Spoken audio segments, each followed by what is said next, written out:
Ladies and gentlemen, let me open a regular meeting of the City Council, City of Pearland for April the 8th, 2019. If you'll please rise, we'll have an invocation tonight by Councilmember Woody Owens, and our Deputy City Manager, John Bransell, leads in the Pledge of Allegiance. Good. Bow your heads with me. Dear Heavenly Father, as we come to you today, Lord, we in the community have gone through a series of big problems this week in the loss of Chief Doyle. Chief Doyle was a great police officer, a great chief, and I just ask that each and every one of you to hold up his family and children in prayers for the family, Lord. And Doyle was somebody that was recognized in the community and been a part of the community for a long time, and so he will certainly be really missed within our community.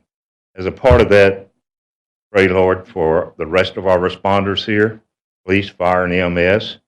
We know that many things are going on in the world today and even in our local community, and ask you to be with them, to watch over them and protect them, Lord, and also their family, and for military people that are here in the United States and also serving internationally, to be with those, Lord, and protect those people and to bring them back home safely and be with their families, Lord, while there is absence in the community with them.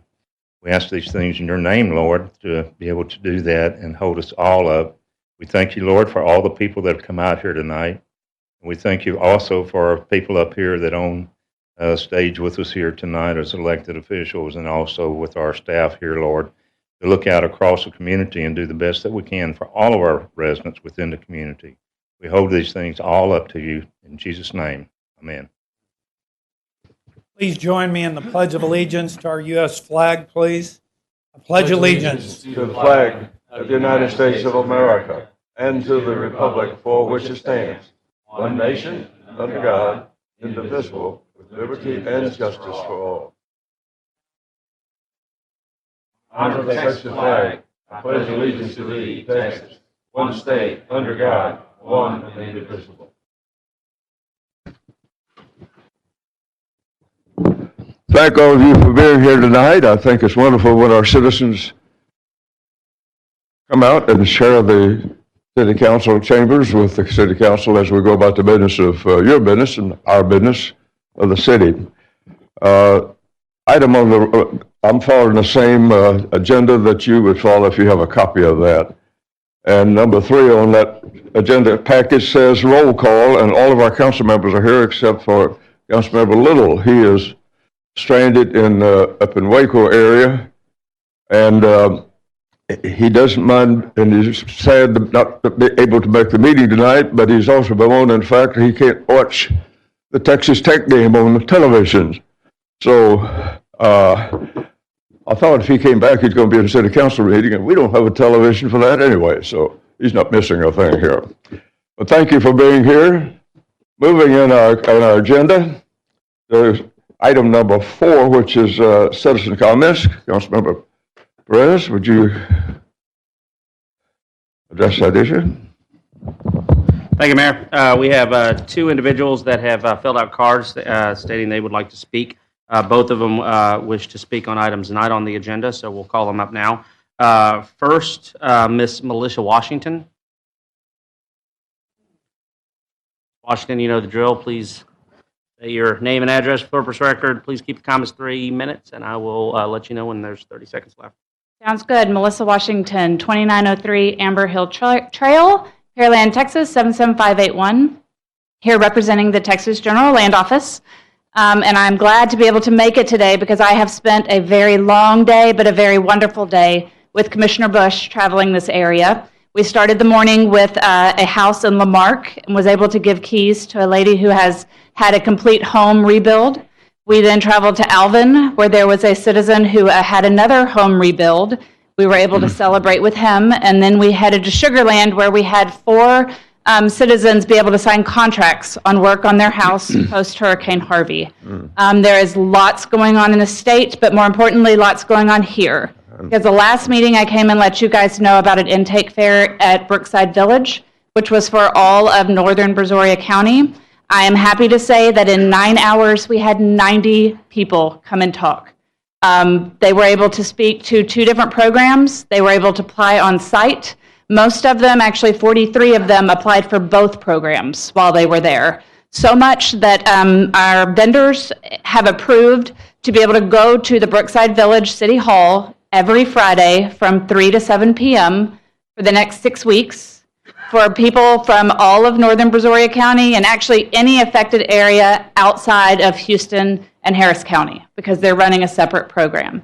But anyone who is able to make it there, please come. We can answer your questions about assistance and unmet needs that you still have at your house, or reimbursement, which is for anything that you came out of pocket above and beyond insurance and other awards. So we are ready, willing to help, and I am excited to have more activity here in Brazoria County, and especially here in the Pearland area, for as many citizens as we can to get back up and running. I know it's been almost 2 years, but we have a lot going on. We're working with city officials on infrastructure. There's a new economic development program rolling out, and the wheels are turning, and we're ready to be here to help. So thank you very much. Oh, go to recovery.texas.gov. And my cell phone number is 512-578-8947. Do we, Yes, sir. excuse me, do we know what the total need is for this area here now, or? A lot. I mean, okay. Depending on what you're looking at, I can run those numbers and get them to you. Okay, thank you. Yes, sir.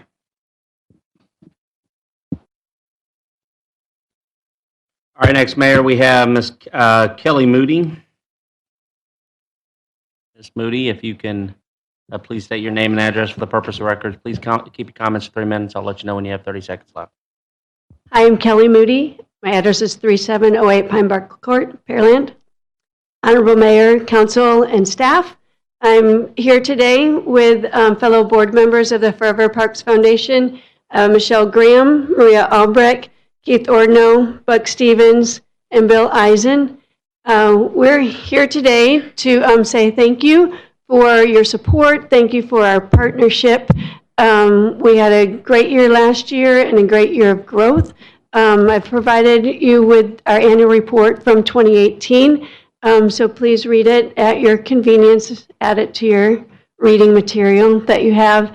And last year we had some events, our Party for Parks, Turkey Trot, Try Little-a-thon, to raise some money for the foundation, and then we focused on broadening our board, bringing in more wealth of experience so that we could extend further into the community. We have 16 board members now. We're looking forward to continued growth and new opportunities this year. We've started out with a lot of outreach opportunities at being present at Winterfest and city events, and we thankfully pulled off a really neat sneak peek event prior to the grand opening of the Dolores Fenwick Nature Center. That was a last minute effort that really turned out to be a really special event. Our next event, this is our 4th annual Party for Parks Top Golf Fundraising event that's coming up this Saturday, April 13th from 6 to 9. Still have spots available. We'd love for you to join us and help us with that fundraiser. So again, just want to say thank you for this partnership. The staff has been amazing. It's been great to work together, just to work as a team to reach out into the community, hopefully to bring some great park opportunities to the city. Thank you. Thank you, ma'am. That's all we have, Mayor. Okay. Moving in our agenda to item number 5. Now, this is something a little different we don't usually see. It is posted in our agenda as a public hearing, but we don't have public hearings this often of this nature. So what I am doing is another meeting completely that I will handle outside of the agenda, but it is part of the agenda process. So let me open a public hearing for the second docketed public hearing of the voluntary annexation of approximately 13.00904 acres, generally located at 7409 Bailey Road. And with that in place, I would like to have the staff review this item.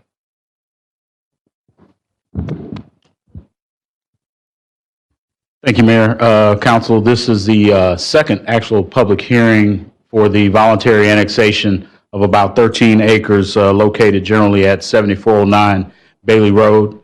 The slide I have up on the screen now provides some important information about that voluntary annexation. That property is actually part of a larger area that was officially annexed in 2015, and therefore it is subject to a development agreement. The property owners petitioned the city to have that development agreement removed from consideration and to be incorporated into the city limits. So there's already a service plan in place for this area, and after tonight's second public hearing, there is the first reading that's already on the same agenda for tonight under new business. The voluntary annexation procedures are governed by Texas Local Government Code, Chapter 43. We have notified all the statutory required public entities, the school system. We have also published notices for this public hearing within the required time frame and have met all local and state requirements. So again, just to repeat the order of business that we'll be looking forward to after this second public hearing tonight, on the new business agenda, there is a first reading of the ordinance. A second reading of that ordinance will take place on April the 22nd, I apologize. And then zoning proceedings will continue throughout this process. And if there are no other questions, that concludes staff report.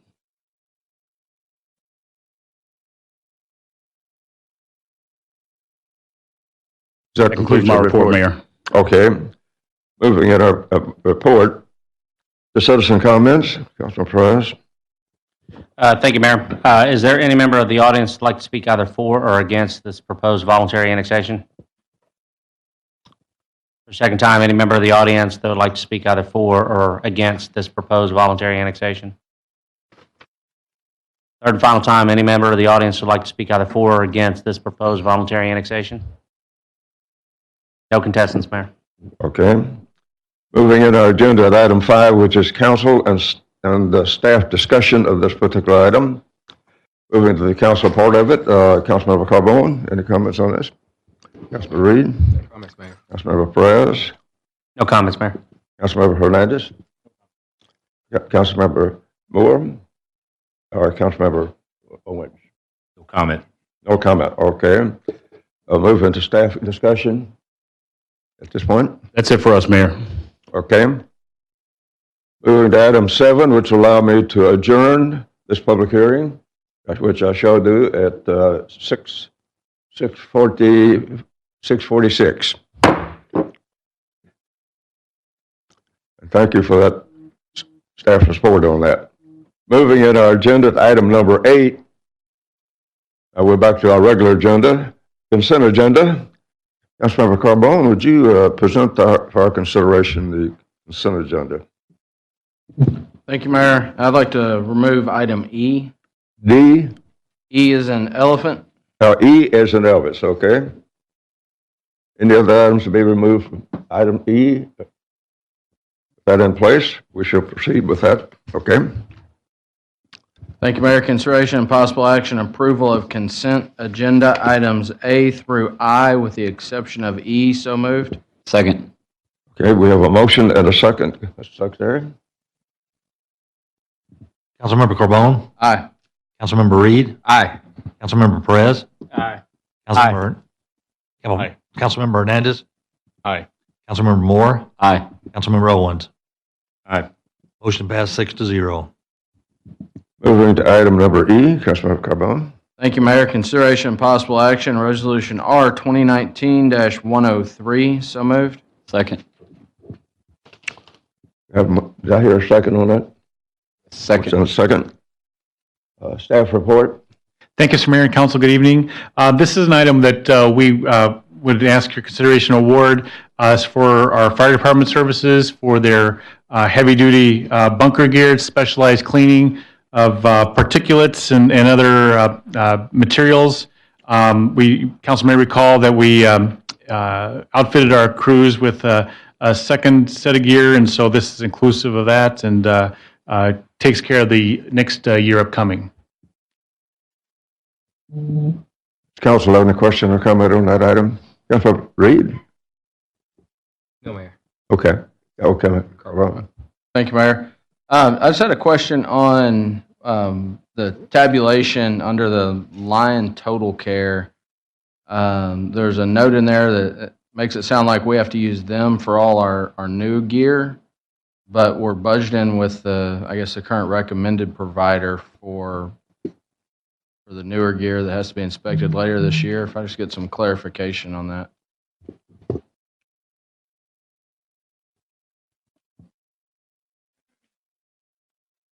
So with the new Lion gear that we have currently, we have Morning Pride and Honeywell. So with the new Lion gear that we purchased, they have a Stay Safe program, which is far less expensive than doing the annual cleaning and inspections. It's a one-time service per year for about $50 per item, and it's a cost-effective choice. Okay, so we'll continue to use the Lion Total Care when we can for the new gear? As we purchase new gear going forward, we'll continue to use the Stay Safe program. It's just that the majority of our bunker gear right now is Morning Pride. All right, thank you. Any other comments?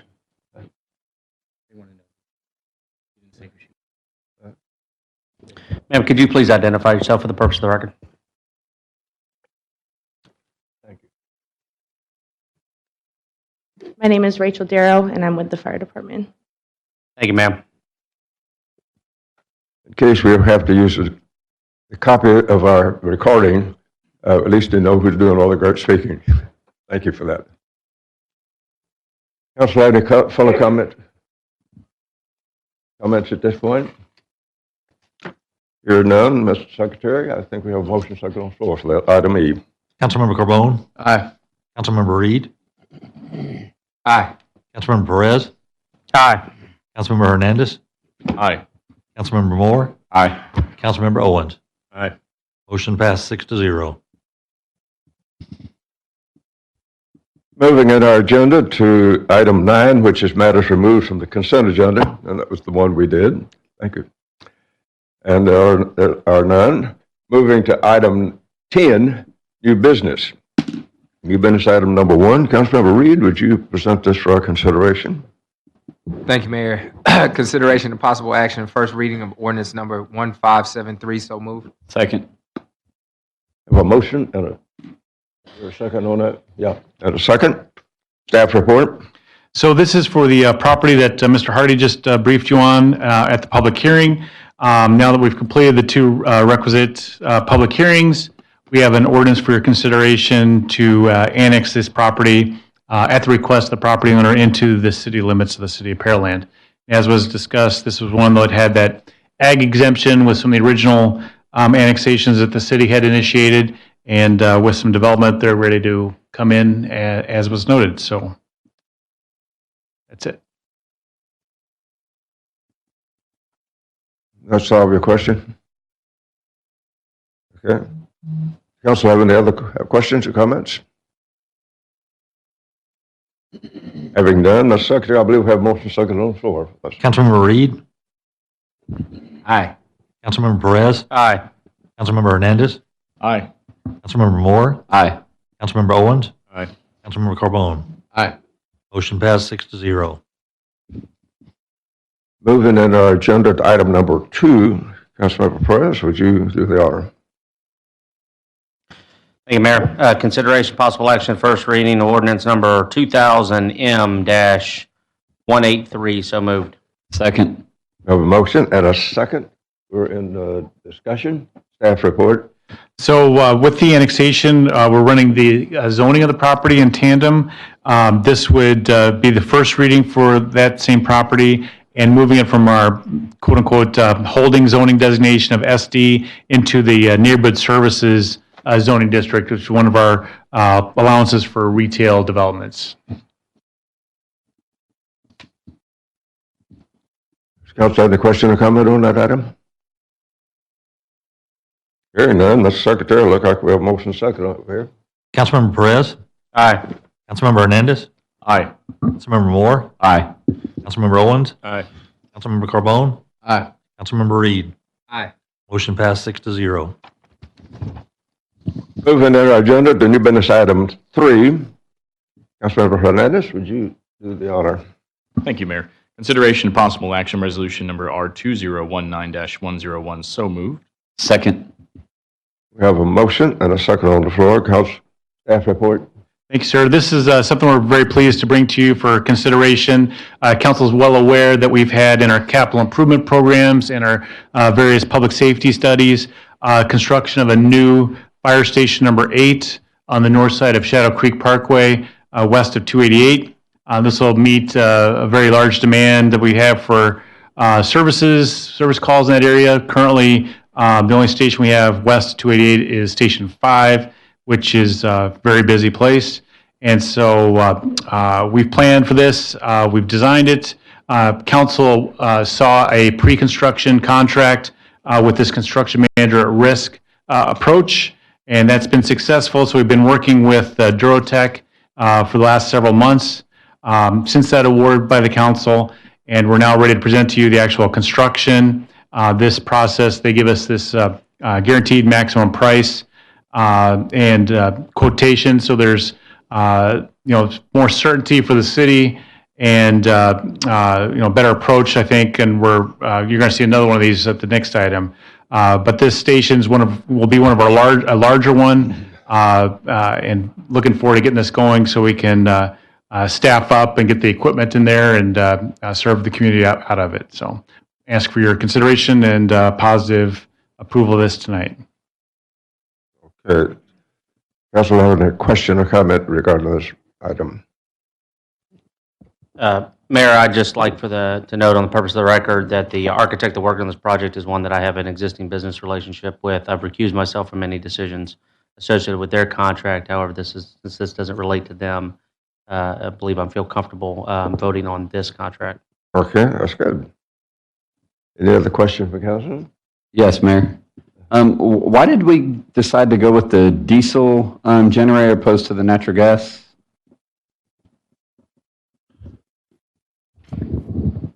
Councilman Moore, one of the items that we had talked through at that time was facilities is also looking at having a refueling center there at Reflection Bay on diesel. And so diesel will be readily available between the two sites. So the decision was taken to look at with regards to there to stay and take a look with a diesel generator at that time. So Public Works, along with the wastewater department, is looking in the Reflection Bay area for a refueling facility that will contain diesel. Okay, thank you. Another question? I'd just like to commend staff. I think going with the CMAR is, and I've discussed it with them, I think it's the right way to go. I think it helps us control our costs and be able to provide a better product for the citizens within our budget. And I think we've already seen the dividends with more than $1 million savings on this project based on the early estimates. So again, commend staff for exploring this. I think this is going to be a good way for us to go in the future.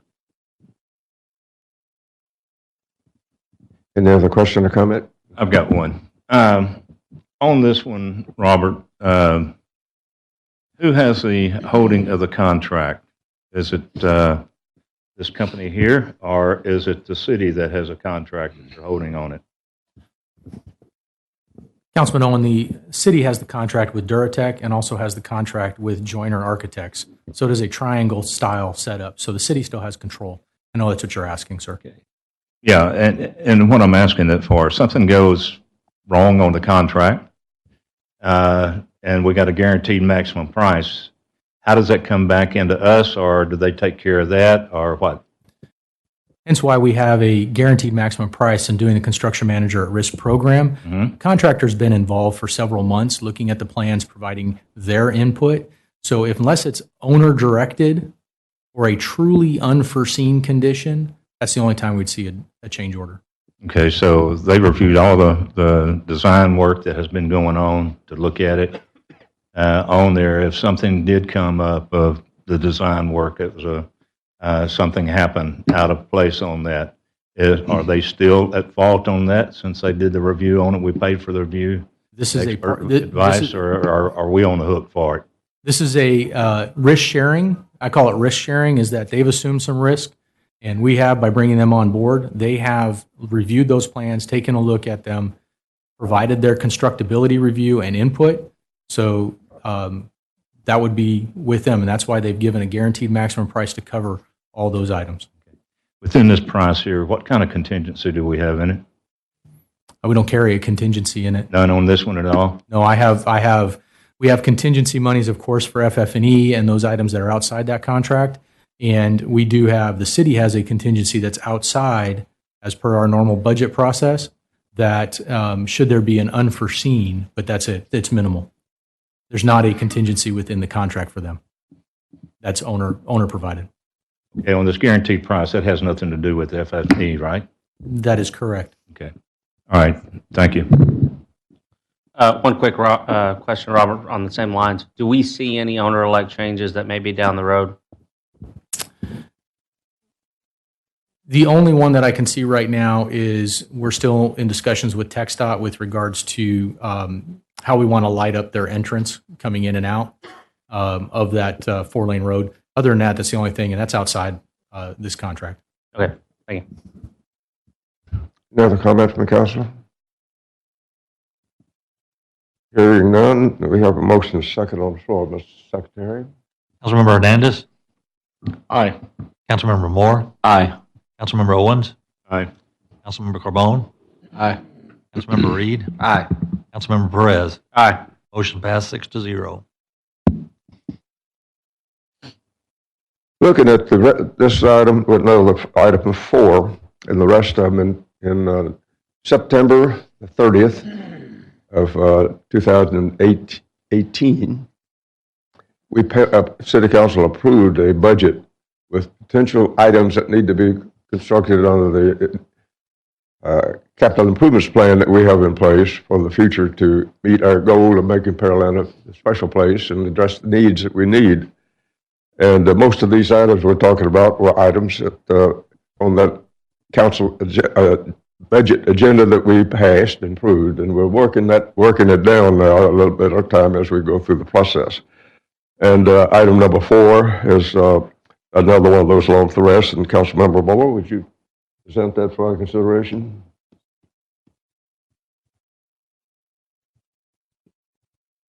Item number 4. Thank you, Mayor. Consideration of possible action, resolution number R2019-97. So moved. Second. We have a motion and a second on the floor. And a staff report. Thank you, sir. This is another major capital investment on the part of the city. Again, been long in our capital improvement plans and financing anticipation. That's for a surface water treatment plant on the Gulf Coast, on the American Canal. And so as you just saw with the CMAR for fire station number 8, we are looking forward to using that same approach for the surface water treatment plant. There's several contracts with that, but this is for the plant. And this particular item before you tonight is the pre-construction services with Pepper Lawson. We have a good track record with them. And we would go into the same kind of process where we would go deep into the design of the facility, go through the pricing, and come back to you at a later date with the construction guaranteed price amounts. So this kicks that phase off with the pre-construction services, and the total project budget, I think, is in the order of magnitude like $155 million. So it's the largest single project the city has ever, maybe ever will take on. This is an important element to that, and but I think, as you alluded to, Mayor, is one of the more vital things we do, ensuring that the city and its citizens and businesses have a secure, dependable water source, and this moves us a long way towards that. So, okay. Council had a question or comment on this item? Yeah, Councilmember Carbone? Okay. You got any question? I got a couple, just for clarification. So we elected to take on the Pepper Lawson's recommendation for the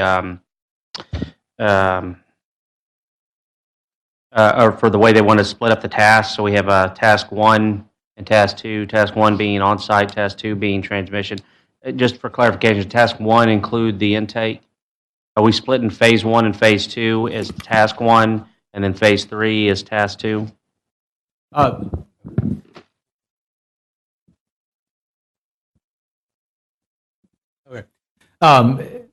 Councilman Perez, task 1 or phase 1 will be everything inside the fence associated with the plant, so intake structure.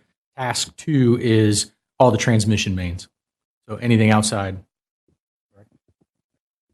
So the portion that Friesen Nichols and CDM Smith are designing is all part of task 1. All part of task 1, that is correct. And so Pepper Lawson will be working in conjunction with both of them as part of this CMAR to ensure, one, that they're okay with both of the designs and both of the designs are well coordinated, correct? And they will also be working with Stantec, who is what we call our phase 3, which is our transmission mains.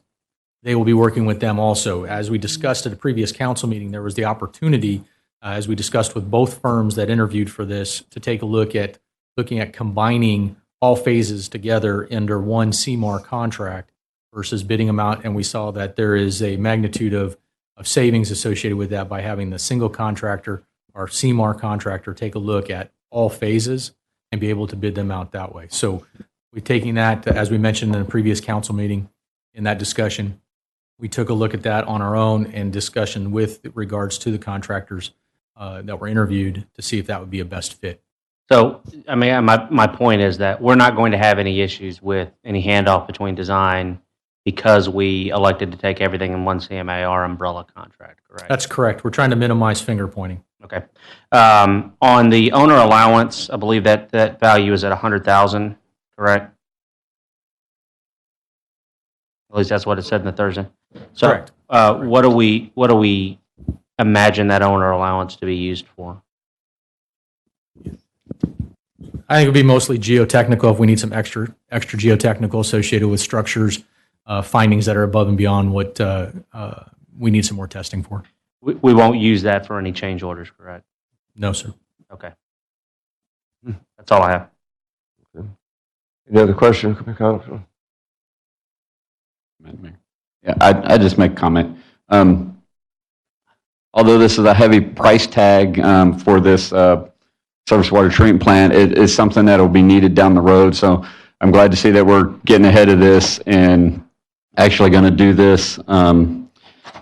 Like I said, I mean, it gives us, up to a 20 million gallon a day amount of water we can provide to the residents of Pearland, when probably other areas surrounding us will, in the near future, be trying to figure out how to acquire enough water for the residents. So I'm glad to see that we're getting out in front of this and doing this.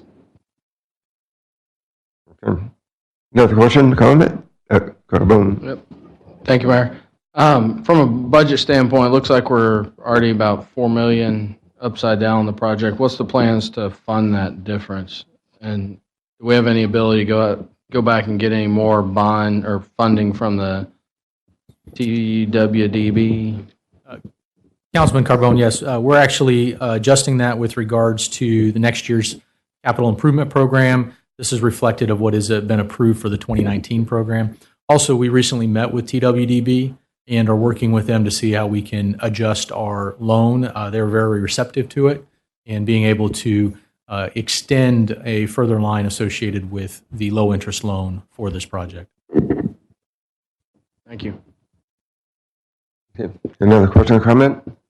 Yeah, I just talking about the Texas Water Commission on there. That what is our total so far with them on the loan basis? Councilman Orr, are you talking for this project, or are you talking for this one? For this project right now? I believe that number is about 139, 140, 139, 140. $140 million for this project. We have several other projects throughout our capital improvement program that are funded through TWDB. So if you'd like a list of those, I'll present that to you at a later date. And what I was wondering on also, is that the total price that we will be borrowing for the freshwater plant or not? No, sir. As you can tell by the budget, there is additional funds necessary that we're planning for right now through a budgetary standpoint. And that is why what we've done, the purpose for the construction manager at risk, is to get accurate numbers to be able to revise and show like what we did with Fire Station 8, where we started at a budgetary number that came in and that was reduced through the bidding and through the negotiations. And the capacity of this plant? Capacity of the plant right now will be set at 10 million gallons per day with the ability and size for 20. Okay. All right. Thank you. I think this is a very important item on our agenda because it is the beginning of our 10 million gallons per day surface water treatment plant. And although we've had a lot of rain recently, the number of cities are having a complex problem of water, surface water, quality, drinkable, potable water. So it's, I think, items like this on the agenda are very, very important to the city. Councilmember? Yeah, I just got one other question. We're getting water on the west side from City of Houston. At the point that this plant is constructed, will we be depleting those dollars that we send the City of Houston for that over there, or is that going to be additional water that we'll be buying from them plus this plant here? On the west side, as you brought forth and are aware, is that we do take water at the 521 plant, and we have a current take or pay contract. So when this plant comes online, one of the options is to take a look at visiting with City of Houston and renegotiating that contract more as an emergency services type contract. So we can still have a point of take if necessary, but it'd be as a backup. Otherwise, we do have a continued take a pay right now. Okay. What about the contract that we have with the Southeast Treatment Plant with the City of Houston, the one that will be coming down McCard going to the other west side? The plant that services Southeast Water Purification Plant that services what we call our Alice Street plant off of Pearland Parkway and McCard area, that will always be needed as we are looking to maximize the pressures to our system and also to provide redundancy. That plant will be required, and we will still need water from that plant. Well, one of the things that we looked at several years ago when we come in to get into the Southeast plant over there was to take water from that Southeast plant and take it over to the west side and eliminate those millions of gallons of water that we get from the city of Houston there. And we're supposed to be able to come in and run that water line over there and do the study on it.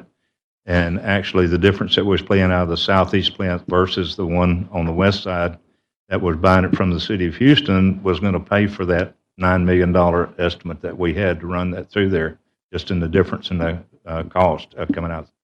Is that still the case, or we're going to have all of it? As I stated earlier, the plan would be is to renegotiate that contract with City of Houston on the west side to take that down to just an emergency style take. The other with regards to that is that as we are water modeling our system or doing a system-wide water model, one of the things to look at is that as we make that continuation of a water main from, I'll just say along McCard Road that is planned to be built, there will be what we call a pressure relief valve to be able to send water one direction or the other. Normally it'll go from west to east if the demand is necessary, because we'll be taking a look at that. But we'll have the potential to bypass if necessary to go from east to west. But like I said, the main plan is that the plant, the surface water plant, will feed over on the west side and remove the need for full dedication of take and pay from the 521 plant, but still keep an emergency connection with you. Yeah, that water that we're purchasing over there, that has had an increase from the City of Houston every year for about the last 5 or 6 years that we've had there. So I think, you're able to go back in and negotiate that, whether you take it or not, on there. But I think that's really the thing that really needs to be done. That's the highest cost, I guess, of water that we have right now. Yes, sir.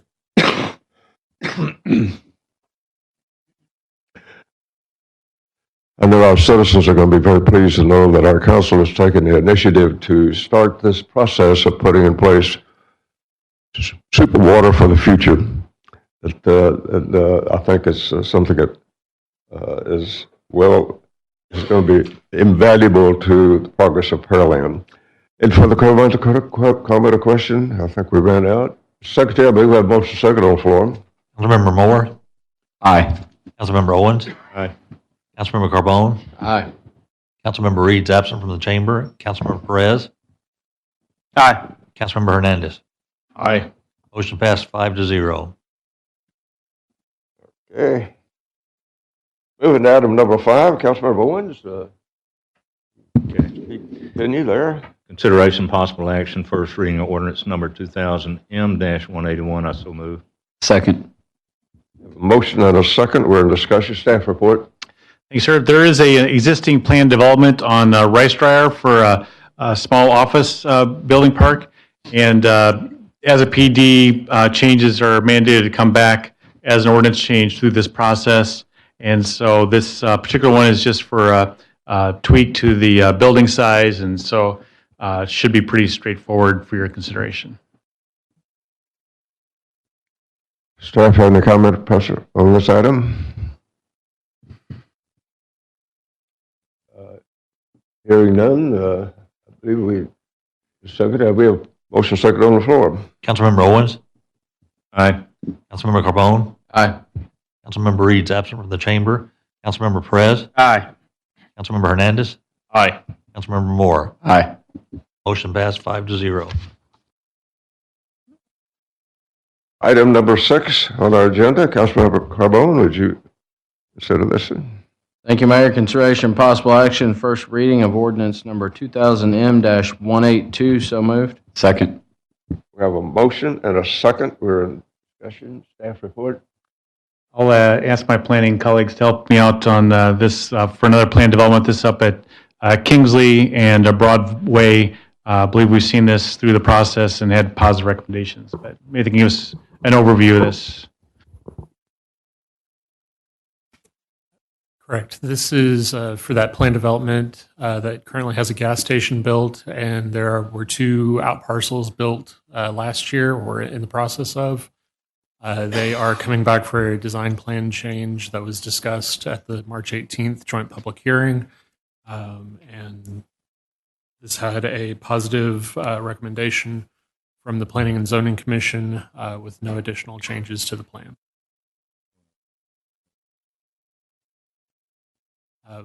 Part of the joint public hearing discussion was about additional lighting restrictions at the property line, but Planning and Zoning didn't add that into their recommendation. And that completes my staff report. So just be clear, the lighting was discussed at the planning meeting, but that was not a part of the recommendation that's come up to you here from the P&Z.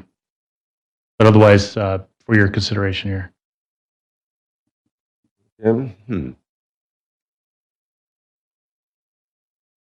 Does the council have a question or comment on that item? I don't believe I have heard anybody on this. No question or comment? We have 1, 2, 3, 4, 5, 6. We have a motion second on the floor. Secretary? Councilmember Carbone, Aye. Councilmember Reed is absent from the chamber, Councilmember Perez, Aye. Councilmember Hernandez, Aye. Councilmember Moore, Aye. Councilmember Owens. Aye. Motion passed 5-0. Moving in our agenda to item number 7, Councilmember Reed is out of the office here today. Councilmember,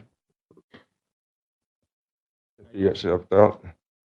Councilmember Perez, would you present that on item 7? Yes, Mayor. Consideration possible action, first reading is ordinance number 1570-1. So moved. Second.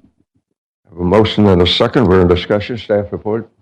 Our esteemed legal counsel is itching to say something tonight, so he's wanted to talk about this. Thank you. So During the codification process of an ordinance that y'all had adopted earlier in the year, there was an anomaly pointed out by the codifiers, we'll call them that, the editors that contacted us when Darren looked at that issue. He thought that it would just be easier to revise the ordinance altogether.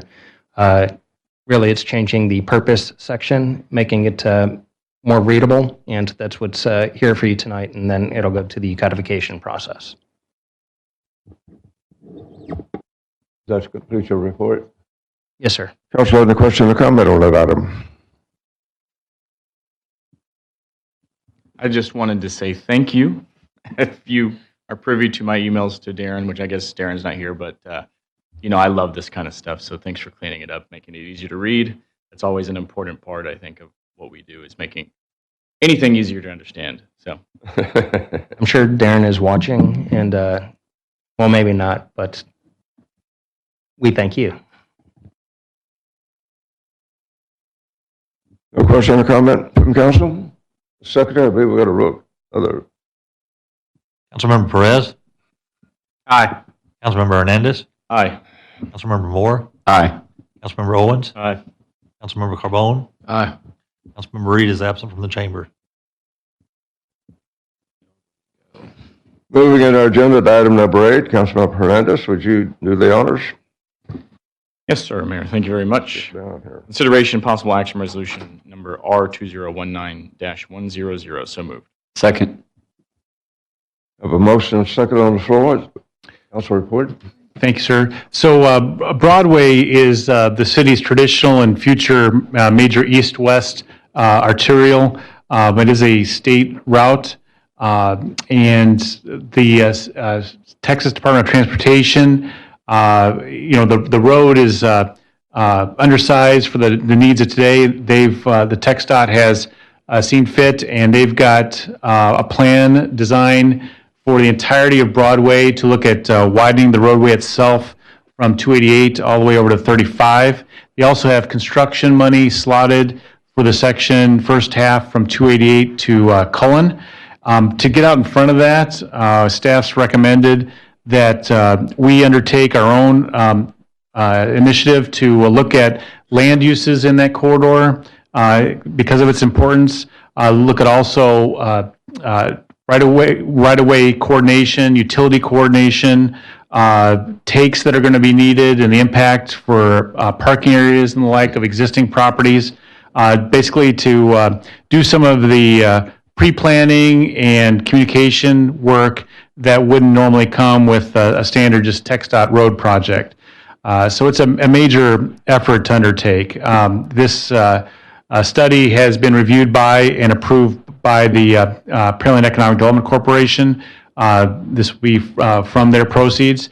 But because of the dollar amount exceeding the threshold, it needs to come to the council for final approval. So we gave that presentation last Thursday, I believe, or 2 Thursdays ago to PDC board, and they approved it at their level. And we could present it more, but I think we've described it pretty well in the materials and ask for your consideration here tonight. Any question or comment from council on this item?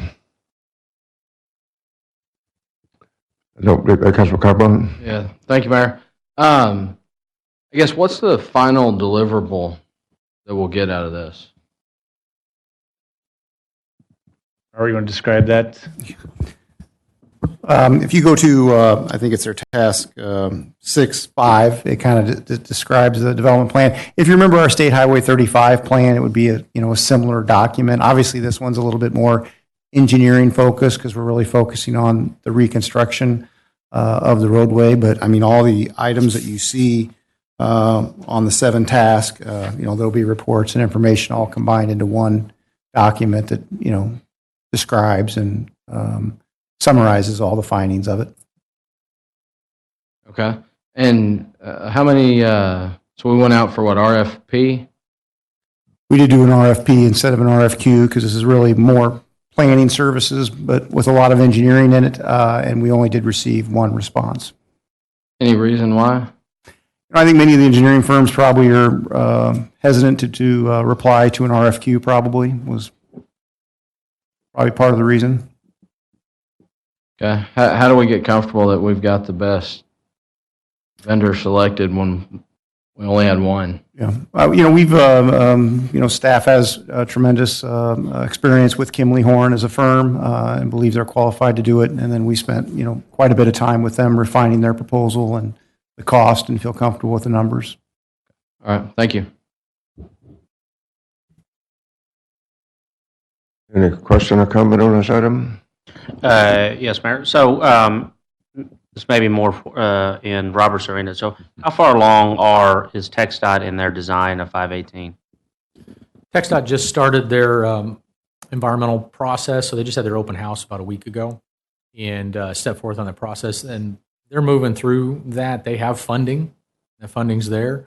So they'll be sitting there and looking for their design engineer. They've already, the design community already has the rumblings out there of, I should say, their teeth sharpened and ready to go to put their SOQ in for that project. And so they'll be looking to do that and head for that. You're probably looking about a year worth of design, a couple years of land acquisition. And so probably ready to start construction in about, I'd say 3 to 4 years, 3 to 5. So I guess my question would be, are we a little early on this? Not to argue with the validity of needing this. I think we've discussed that at length with 35, and if we, in the end, if we think 35 is important, we're probably going to say the same thing about 518. But we don't know the design, and we have some preliminary ideas, but we don't know the design of 518. So how would we be coordinating the beautification of a corridor, which we don't necessarily know what it's going to be, where the boundaries are going to be, what we're going to be able to do along the right-of-way, where the sidewalk's going to be, even where the right-of-way is going to be? Well, Councilman Perez, they have put out at the public meeting, but I've also seen it about a year ago and commented on it as well, is what they're looking for on their cross-sections on their road profiles, all the way to 35 from 288. So we already have that range, ranging anywhere from 145 to 165-foot cross-section, depending on the intersection, where they're headed. So that's a great planning document. They're planning for this right now. And so this would be an opportune time to be able to assist in that so that we can take a look at utility layouts, the utility corridors, taking a look at landscaping, how that all looks, drainage as well. And so it's not, I don't think it's out of line. I think that would be a good tool to have and help guide them when they're looking for the designer in a short period of time. Where's TxDOT on the right-of-way acquisition? They'll go through their allotment of design. I know you're familiar with the process, but they still need to do a preliminary design alignments, and then they'll do what they call design committee review. Once that's approved, move forward, then they'll start their right-of-way acquisition. So they are a little bit off because they haven't had their designer yet, but it's still good to get these in because TxDOT is looking for comments and concerns of where they have and what they look for on their right-of-way. For the better part of $500,000, I would feel more comfortable about beautification of the corridor if we knew where the corridor was going to lie, because that right of way could switch kind of vastly as the design develops or as we have issues with negotiating the right of way. We don't really know where it's going to lie yet. I mean, I'm not going to invalidate the purposefulness of this, and I think that the expenditure is definitely something that would provide value to the citizens of Pearland. I just don't know if I can feel comfortable moving forward with it right now until at least we have a 30% design on 518. I think anything east of 288 right now where we know everything's in flux, I just think it's a little too soon. I mean, I think we're buying furniture before we even know where the house is how I kind of see it. So I think I'm a little reticent to move forward with it. I mean, I'm happy to move forward in the future, but I just don't think I can feel comfortable with it right now. If I could, Member Perez, the way it's been described to me, and others can chime in, is that this is, for this piece of the work, this is the right time to be a little bit out in front, because realistically, I think, if we were to wait too long, we'll be too late. And this would be a collaborative part where we're doing our analysis and basically making a lot of recommendations to TxDOT so that they're building those into their process at the beginning. And so, we're more driving this major project in Pearland versus, having TxDOT come in and, like a 35, direct that. So I think they will take our input, and this is the right time to do that. And correct me if I'm wrong, Robert, I don't know if there'd be those major swings. We've got the, we've got the lot, we've got the house, we know the structure, and, we're talking more about modifications within that are important, so. City Manager Pearson, to answer further, yes, that's correct. I mean, they're defined, it may swing 5 or 7 feet either direction, but I mean, it's a pretty defined corridor. You're not going to swing it all the way up to someone's front door without having some buffer between them. So this is also a guidance document to be able to help us and help them and help us provide TxDOT, when I say that, help them, provide TxDOT guidance of what we would like to see our corridor look like when they're done. City Manager Pearson's correct. This is a proactive approach and getting ahead of the curve instead of being behind. As we saw in our previous council agenda items you approved, is that I'm bringing contractors in at 30% design already. This is time for us as a city to step forward and get ahead of the curve before they get rolling in design, and then we're having to get things changed in. Council, have any questions on this item? I do, Mayor.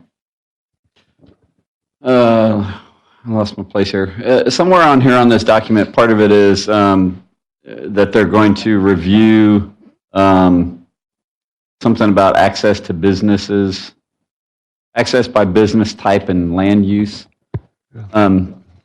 Does that say that we get any say-so in like the esplanades that are going to be put in on 518?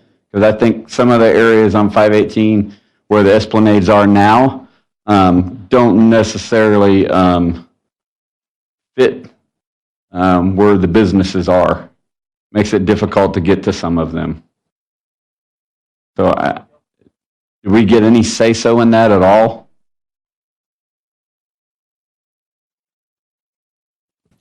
I think this would be an opportunity for us to give input. Obviously, at the end of the day, there won't be a road that we construct, but I think this document will help us to give more input and influence to TxDOT's process. I think additionally, sir, that there is going to be negative effects to property owners and businesses along the route. And so the idea is to find out what those may be today and how those properties may be affected so we can get ahead of that. There are properties whose driveways may have to be reallocated or removed based on right-of-way takings. And so the idea is let's understand where the businesses are, where the parking is, where the entrances are in relationship to the proposed route so that we can understand how to deal with that as construction comes. So do we need a line item in here that specifically asks for that? Or does this line item cover that?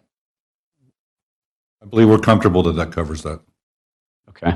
If I could, I think that kind of goes to some of the pre-planning and, Pearland taking a little bit more of a proactive approach, working with our business owners and trying to identify those ahead of time and trying to put a oar in the water with TxDOT about where some of those things might lie. Okay. And then just one other thing.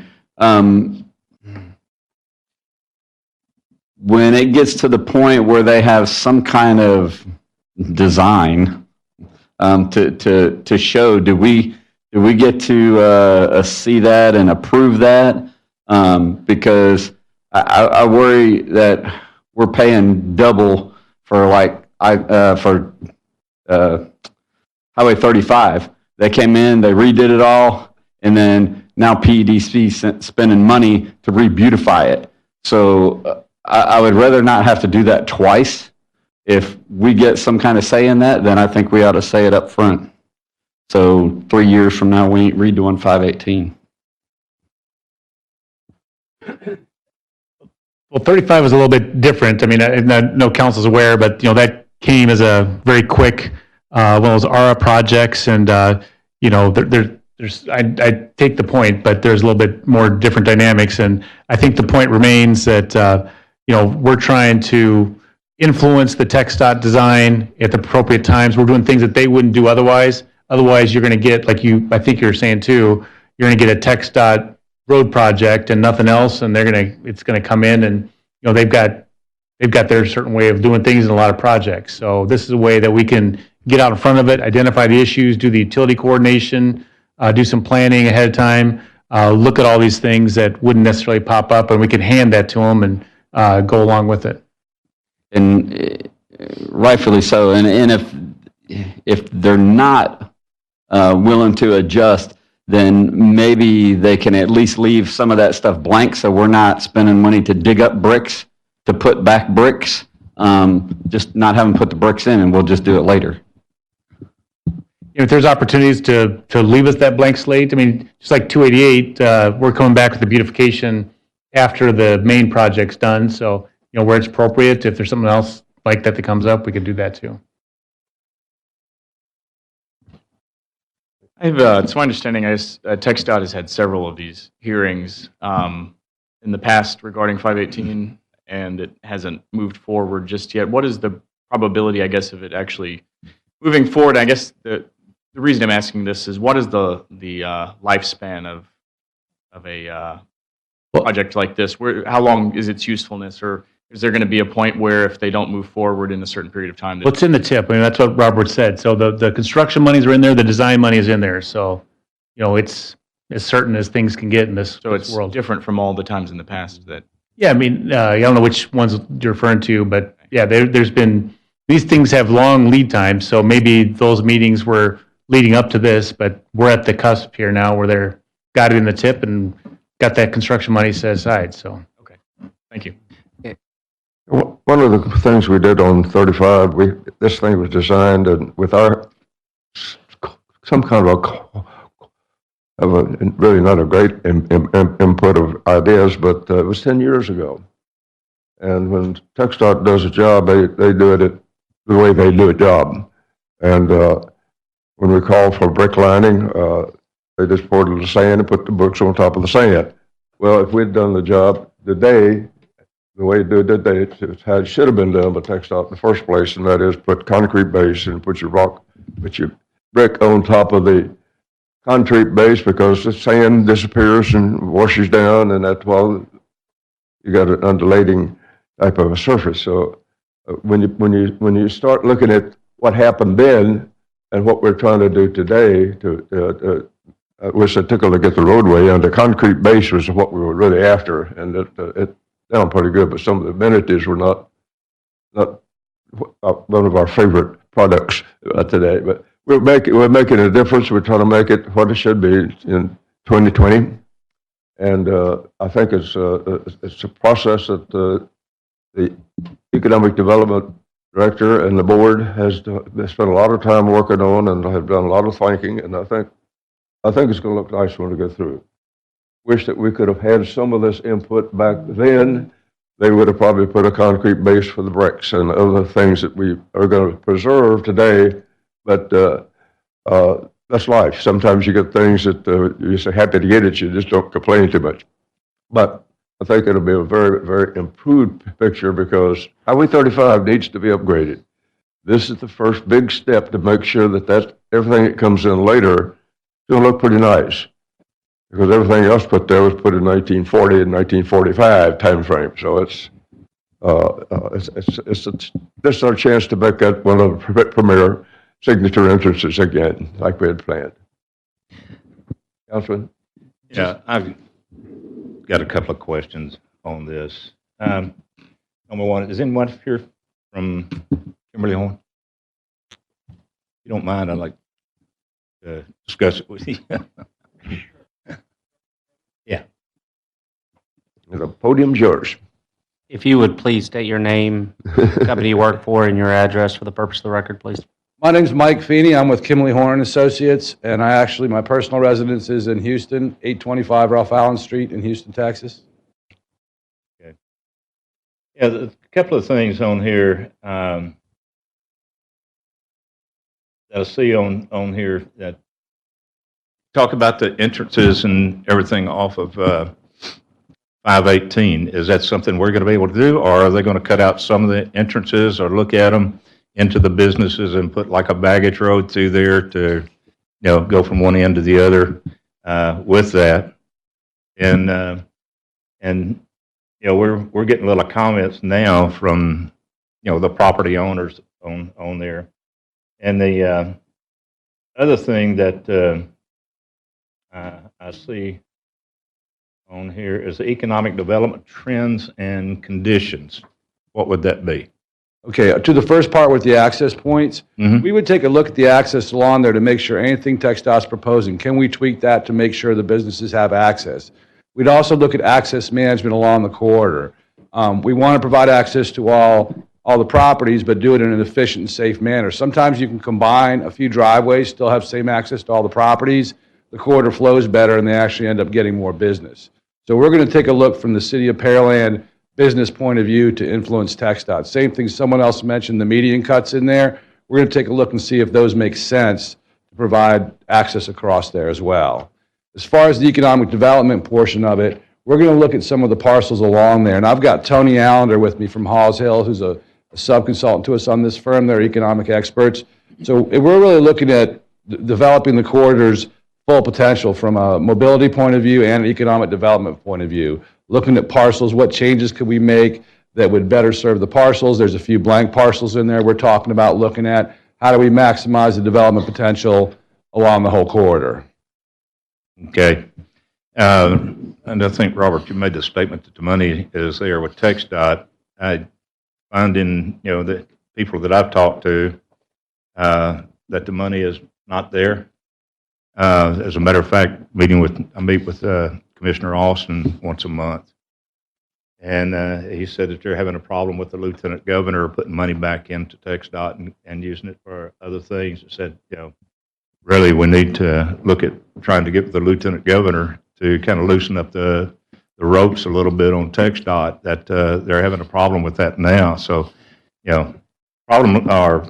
project like this, you're talking about 5, 7, 8 years down the road before we ever see a finished roadway through there or an improvement on that.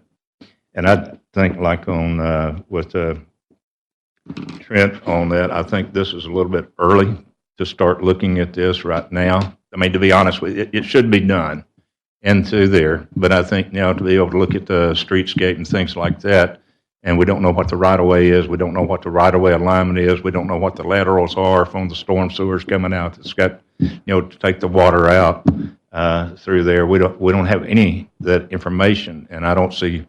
Well, part of what we're looking at here is some of the drainage and utilities along the corridor to make sure that works. And I believe it was Councilman Perez said, are we at the right part in the process? You want to be making these comments during the schematic phase of the design, and that's where they're at right now. Because I've done the PS&E for these, I've done the schematics for these. Once the schematic's done, they're going to turn it over to design, and they're just going to put in all the details. A lot of your access points are going to be set, the cross sections are going to be set. So now's your time to actually have influence on what gets put into design. Okay.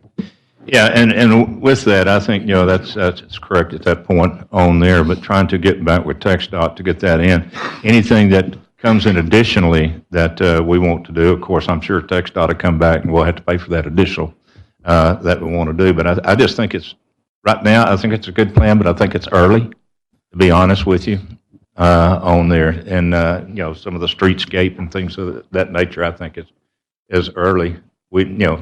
Not knowing that we don't know what the right-of-way is right now, the limits on the right-of-way, and looking at putting the bike paths on either side. Well, we're not doing end-to-end streetscape plans in terms of landscaping and things like that. Our scope is to develop some concepts and guidelines for typical sections along the whole corridor.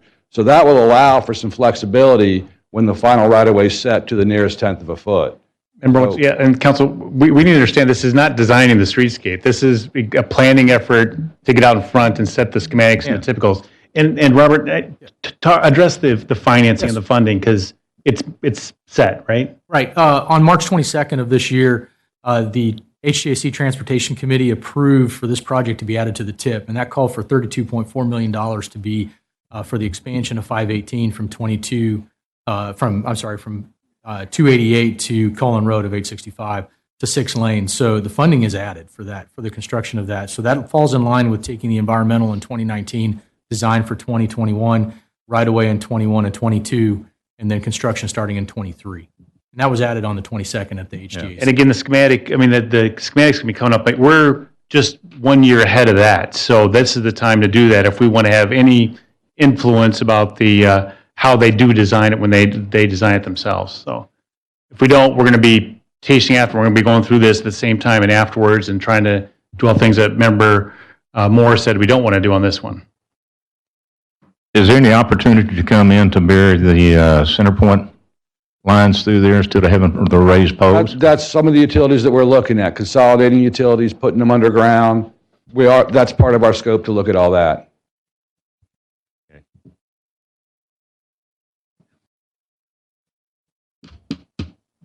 For the life of me, I think it's a little bit early on it, to be honest with you. Obviously, I'm a little biased on wanting to get the project. First of all, when we were approached by the Economic Development Corporation, I gave them applause because I'm surprised a lot more cities and counties don't do this. Because otherwise you're going to get what TxDOT gives you.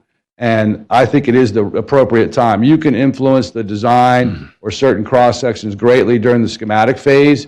Once you give it to their PS&E sub-consultant, whoever they pick, they've just got a mindset and they're going to go. They're not going to make a lot of changes. And they're going to worry about cost overruns if they change anything. And they get graded on that by TxDOT. So I've done both sides. I've done this planning and I've done the schematics and PS&E.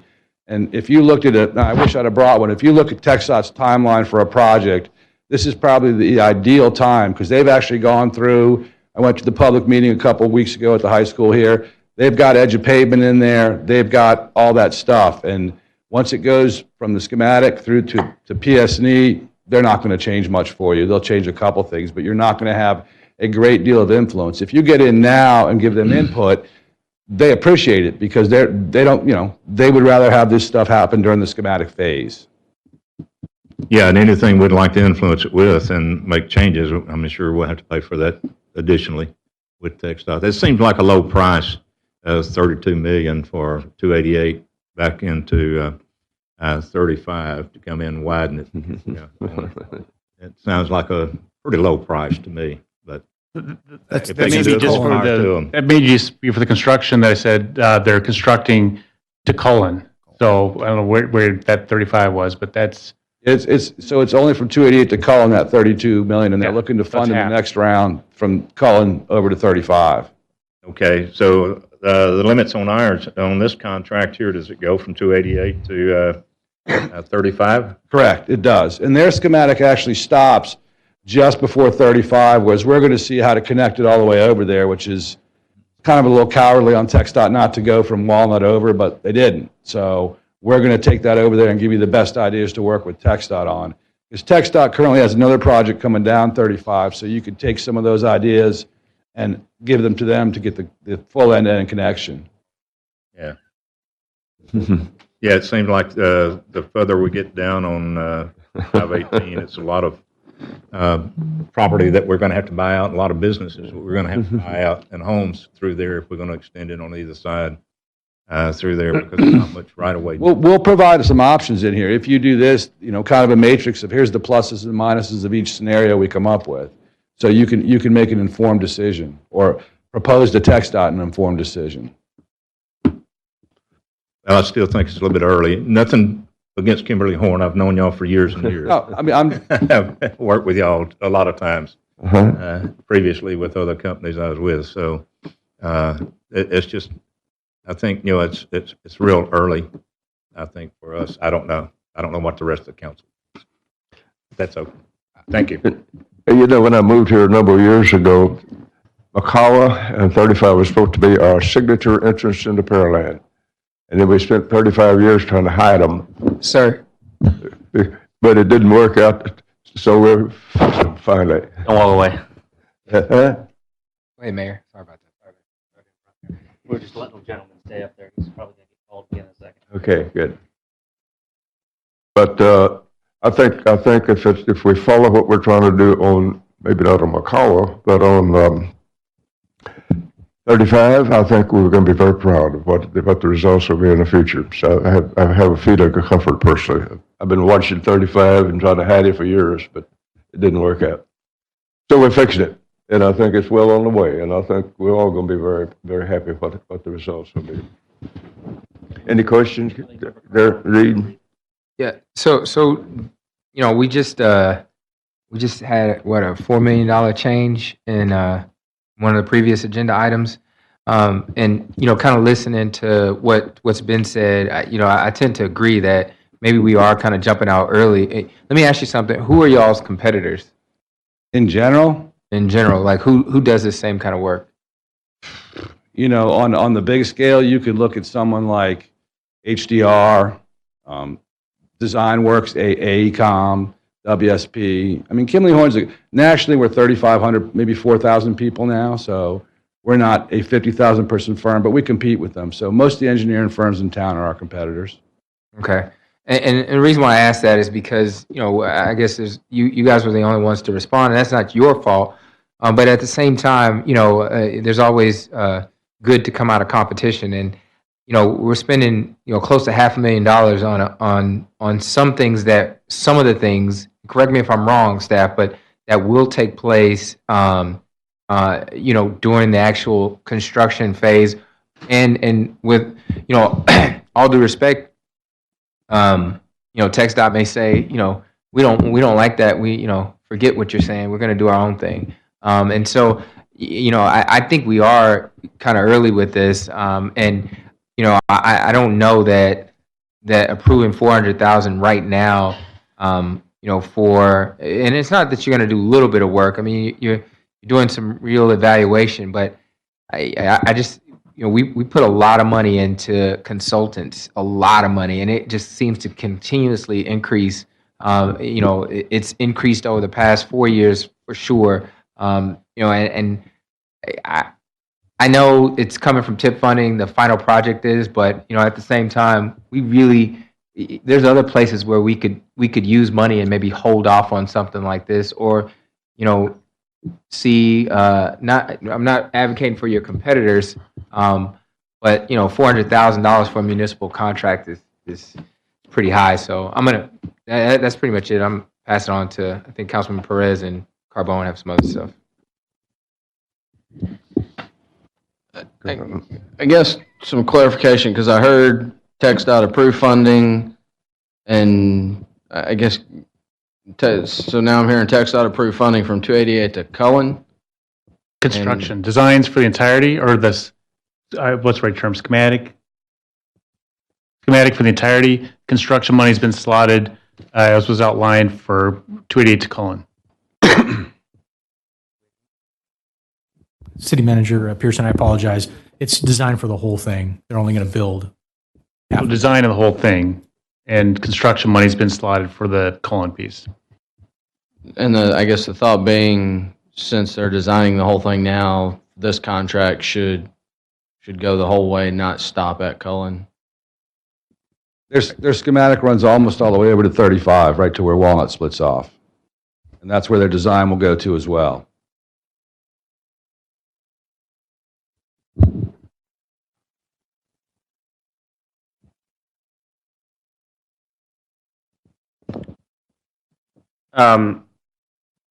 Maybe I would have a little bit more a higher level of comfort if I saw maybe an example of what you've done. Some of the it looked like you've done some work for League City, Baytown, some more projects. Maybe if I had an opportunity to see how this was integrate. I mean, we're talking about having a preemptive comment period to plans before they're even at 30%. And look, I've seen a lot of schematic designs. They can change drastically. That's why they're schematic. I understand the argument. Hey, let's get out ahead of it and make sure TxDOT knows what we want. I also understand the argument. TxDOT's not going to listen to us until they get into design. As if I know the TxDOT I'm normally dealing with, they want to deal with hard evidence as opposed to preemptive assumptions. And I know that's not necessarily what y'all are doing, but we're trying. I mean, I guess what we're proposing is to get out ahead of the design before they even get designed, but to tell them this is what we want before they even know what they want. Just for the value, it feels early. But I'm willing to be persuaded, but I think I need to have a better understanding of what, other than what the text is on the page, because I can read it, but I can't visualize it as well as I think you can, as well as staff may be able to. So maybe if we held off a little bit and got maybe in a Thursday packet or in a future document, we can have a better understanding of the product that you're going to provide us and how that was successful in another TxDOT project to guide the design, so that I feel more comfortable that what we're doing now is actually going to be worth the value. I have a similar example on 146 through Mont Bellevue and Baytown. We did a project with cities of Baytown and Mont Bellevue through HGAC and TxDOT Beaumont District and TxDOT Houston District. It won't have all the economic development that Hawes Hill is going to do, but it will show you some of the concepts we came up with and a lot of the product that you would get. Yeah, and I know Seabrook asked for the moon and the stars from their perspective from TxDOT, and TxDOT said, we don't care what you want. We're going to put this road here, and you're going to live with it. And they've scrambled subsequently trying to re-vitalize the 146 corridor because most of their businesses are getting shut down. So, I mean, I appreciate that there's a value into the early input, but I also appreciate that TxDOT will do what they want because they are the state. They don't necessarily have to listen to us. So, and I don't mean to litigate with you. I'm not trying to debate your point per se. I think there's value in what y'all are providing. I think my concern right now is it too early maybe to give an opportunity to, as opposed to just saying no right now? We could postpone, and I could ask staff to just provide us some additional information. Let us get a little, at least let me get my head wrapped around a little bit more of where this value lies at this stage of the project, and then maybe be able to award this in a meeting within a month or so.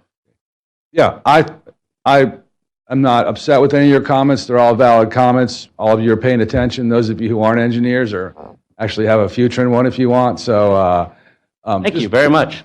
Just my opinion, during the schematic is the time to do stuff like this, because TxDOT can do it, and they'll often pay for stuff. But once you get into design, that's when they start pushing back. So that's just been my experience of 30 years of doing this. So maybe, would it be better to postpone with an undefined date, or to table with an undefined date, or postpone with a defined date? Maybe within 2 council meetings. I guess I'll leave that to the staff to kind of answer. How much time do you need, or do you need just as much time as you need? Before staff, I just wanted to ask if you could clarify one statement that you made in the midst of a larger statement. You said that you were approached by PUDC for this, and I'm just asking for, going back to the point that you were the only one to submit a proposal. Were you approached within the time frame after it was submitted, or prior to, or at what point? Councilman Hernandez, I'll answer that question. That they went out for an RFP, request for proposal, as they've complied with the requirements associated with that, gave us a proposal for that, and then we brought them in for interview and then further negotiations on that. I see. Okay, thank you. I've got one, Mayor, if you don't mind. Couple of things, I guess. Like I said, I have no problem with Kimberly Horn. I know what you do, and you're good at what you do. There's no doubt about it over the years. Has this proposal been offered to TxDOT? Are they comfortable with us coming in and doing that now? Or have we approached them with it? Councilman Owen, with regards to that, no, the answer is no. We've taken this on ourselves to be able to have this in hand and be able to then have something to visit with TxDOT about. Okay, I would strongly suggest that maybe Robert, you and whoever, and Matt meet with TxDOT and say, this is what we're looking at, let them take a look at it or whatever, and have a discussion to make sure, they're kind of flying along with us on this. I believe Mr. Epperson has talked to some people at TxDOT. Obviously, we've been working with them, trying to encourage them to apply for the funding. We encourage them to apply for the TIP funding. So I know, have we sent them this RFP? Did we go through this proposal from Kimberly Horn in detail? No, but I know we've discussed it with them at a high level, though, not in any detail, sir. Yeah, and I understand that, Matt. I think, that anytime that we're looking at stuff that may come into their design phase and us asking to do other things, I think it would be good if we just have that discussion with them and let them be aware of what we're trying to do. I mean, to me, I think that would be the good thing to meet with TxDOT and find out. I'm sure they'll go along with it, but the thing about it is make them aware of what we're trying to do and how we'd like to look at doing things to improve that corridor down there on 518. So at this time, I think I'd like to move to table, give y'all time to kind of get out ahead of some of the questions we've had, and then at a future agenda date of staff's choosing, come back and re-present. Mayor, we have a motion and a second to table. Second. Councilmember Perez? Aye. Councilmember Hernandez? Aye. Councilmember Moore? Aye. Councilmember Owens? Aye. Councilmember Carbone? Aye. Councilmember Reed? Aye. Motion passed 6-0 to table.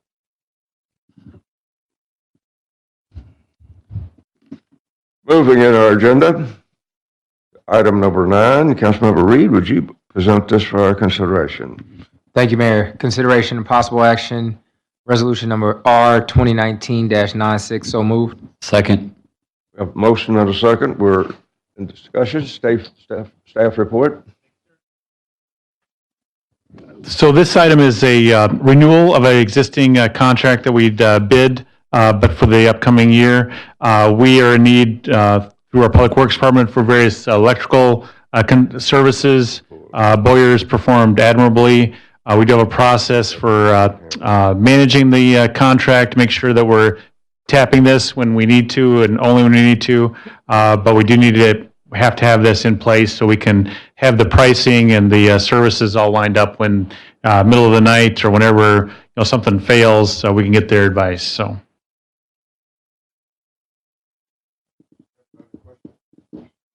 Council have any question or comment on this item? Carbone? I guess looking at this from a cost perspective, I guess explain to me why we're going with the vendor selected. Clarence or I think I'll take this one initially. The biggest thing here is a lot of what they do for us is the water. They serve everything in the city, but the water, the wastewater facilities, this is a high dollar thing with a very special expertise. Quite frankly, they save our bacon a lot. We just had another incident over the weekend with the Alice Water Plant where they saved us. And this is something that, one, we don't have electrical staff in-house anymore. The city just can't afford to pay what it takes to keep them. And even if we had them, they wouldn't have the expertise for this type of equipment. And anything else on that, I'm actually going to let Andrea Brinkley and Jackie Enox, our facilities manager here, answer any of the rest of your questions on that, because that's about the extent of what I can answer for you. If I could, while they're going up, is nature of like why this vendor or why just the service in general? No, why this vendor? Why this vendor as opposed to? DM Electrical that came in across the board cheaper. We awarded this as a renewal, but so Andrew, you could talk to that. So I guess significantly cheaper. I think we might have let them go last time. I don't know. So Yes, Council. Councilmember Carbone, DM actually did not have the proper certifications that was required, so they were actually working under a master electrician's license that was not allowed. So they were basically outsourcing that. So Boyer does possess all of the master electrical licenses that we require. Thank you. That explains it. I didn't see it in the write-up, so I was just making sure. Thank you.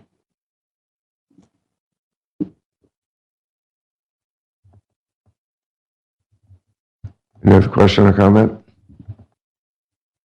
No question or comment. Secretary? Councilmember Reed? Aye. Councilmember Perez? Aye. Councilmember Hernandez? Aye. Councilmember Moore? Aye. Councilmember Owens? Aye. Councilmember Carbone? Aye. Motion passed 6-0. And if we could pass on item 10, please. we bring that back. We need to do some more work on that. Okay, is that number 10? And staff request poll on that. Move to item number 11 on the agenda. Councilmember Perez, would you present this for our consideration? Thank you, Mayor. Consideration possible action, resolution number R 2019-99. So moved. Second. We have a motion second on the floor. Staff report. Thank you, sir. So drainage management is one of the most important things that city is charged with. One of our public works and public safety imperatives. We have embarked upon, council awarded a contract for a master drainage plan. We've done that in conjunction with our partner in this area, Brazoria Drainage District 4, and engaged Half and Associates. And Robert Upton and crew have been working on this over the last probably a year. And Robert can make the introduction, and then we'll hear the presentation and take any comments, questions. Good evening, Mayor and Council. We're here to present to you a summary of our findings that we've been working on for our master drainage plan that's been prepared by Half Associates. We have Mr. Terry Barr, who will be providing you a presentation going page by page through our documents right here. As you can see in front of me, this is our culmination of our master drainage plan that we, as City Manager Pearson has stated, with regards to partnership with BDD4, or Brazoria Drainage District number 4. And this has been a great project in the making for a couple years and a great partnership. And we are heading towards this and summarizing this up to take a look at regional infrastructure, and then also our channels, and then also some of the secondary tributaries that flow into the regional infrastructure. And so with that, I'd like to turn it over to Terry. Terry will provide a brief presentation of what we have summarized and what we have found for the City of Pearland in our area with regards to the master drainage plan and how we can continue to partner with Brazoria Drainage District 4. As Robert said, my name is Terry Barr. I'm with Half Associates. Have a ton of information to try to cram into about a 10 to 12 minute presentation, so I'm going to try to get through this quickly, and I'll be happy to answer any questions that you have at the tail end. How does this thing? It doesn't want to go.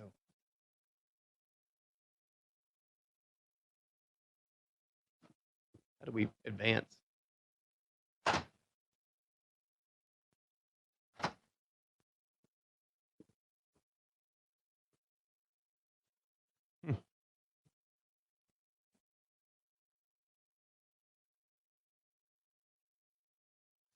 It's not going.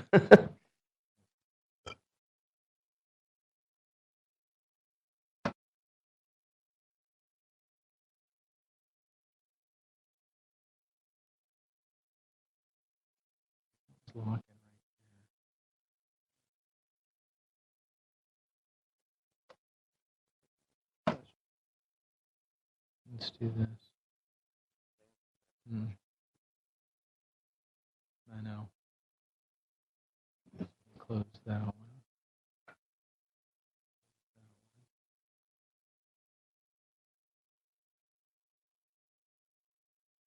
That's what's locking.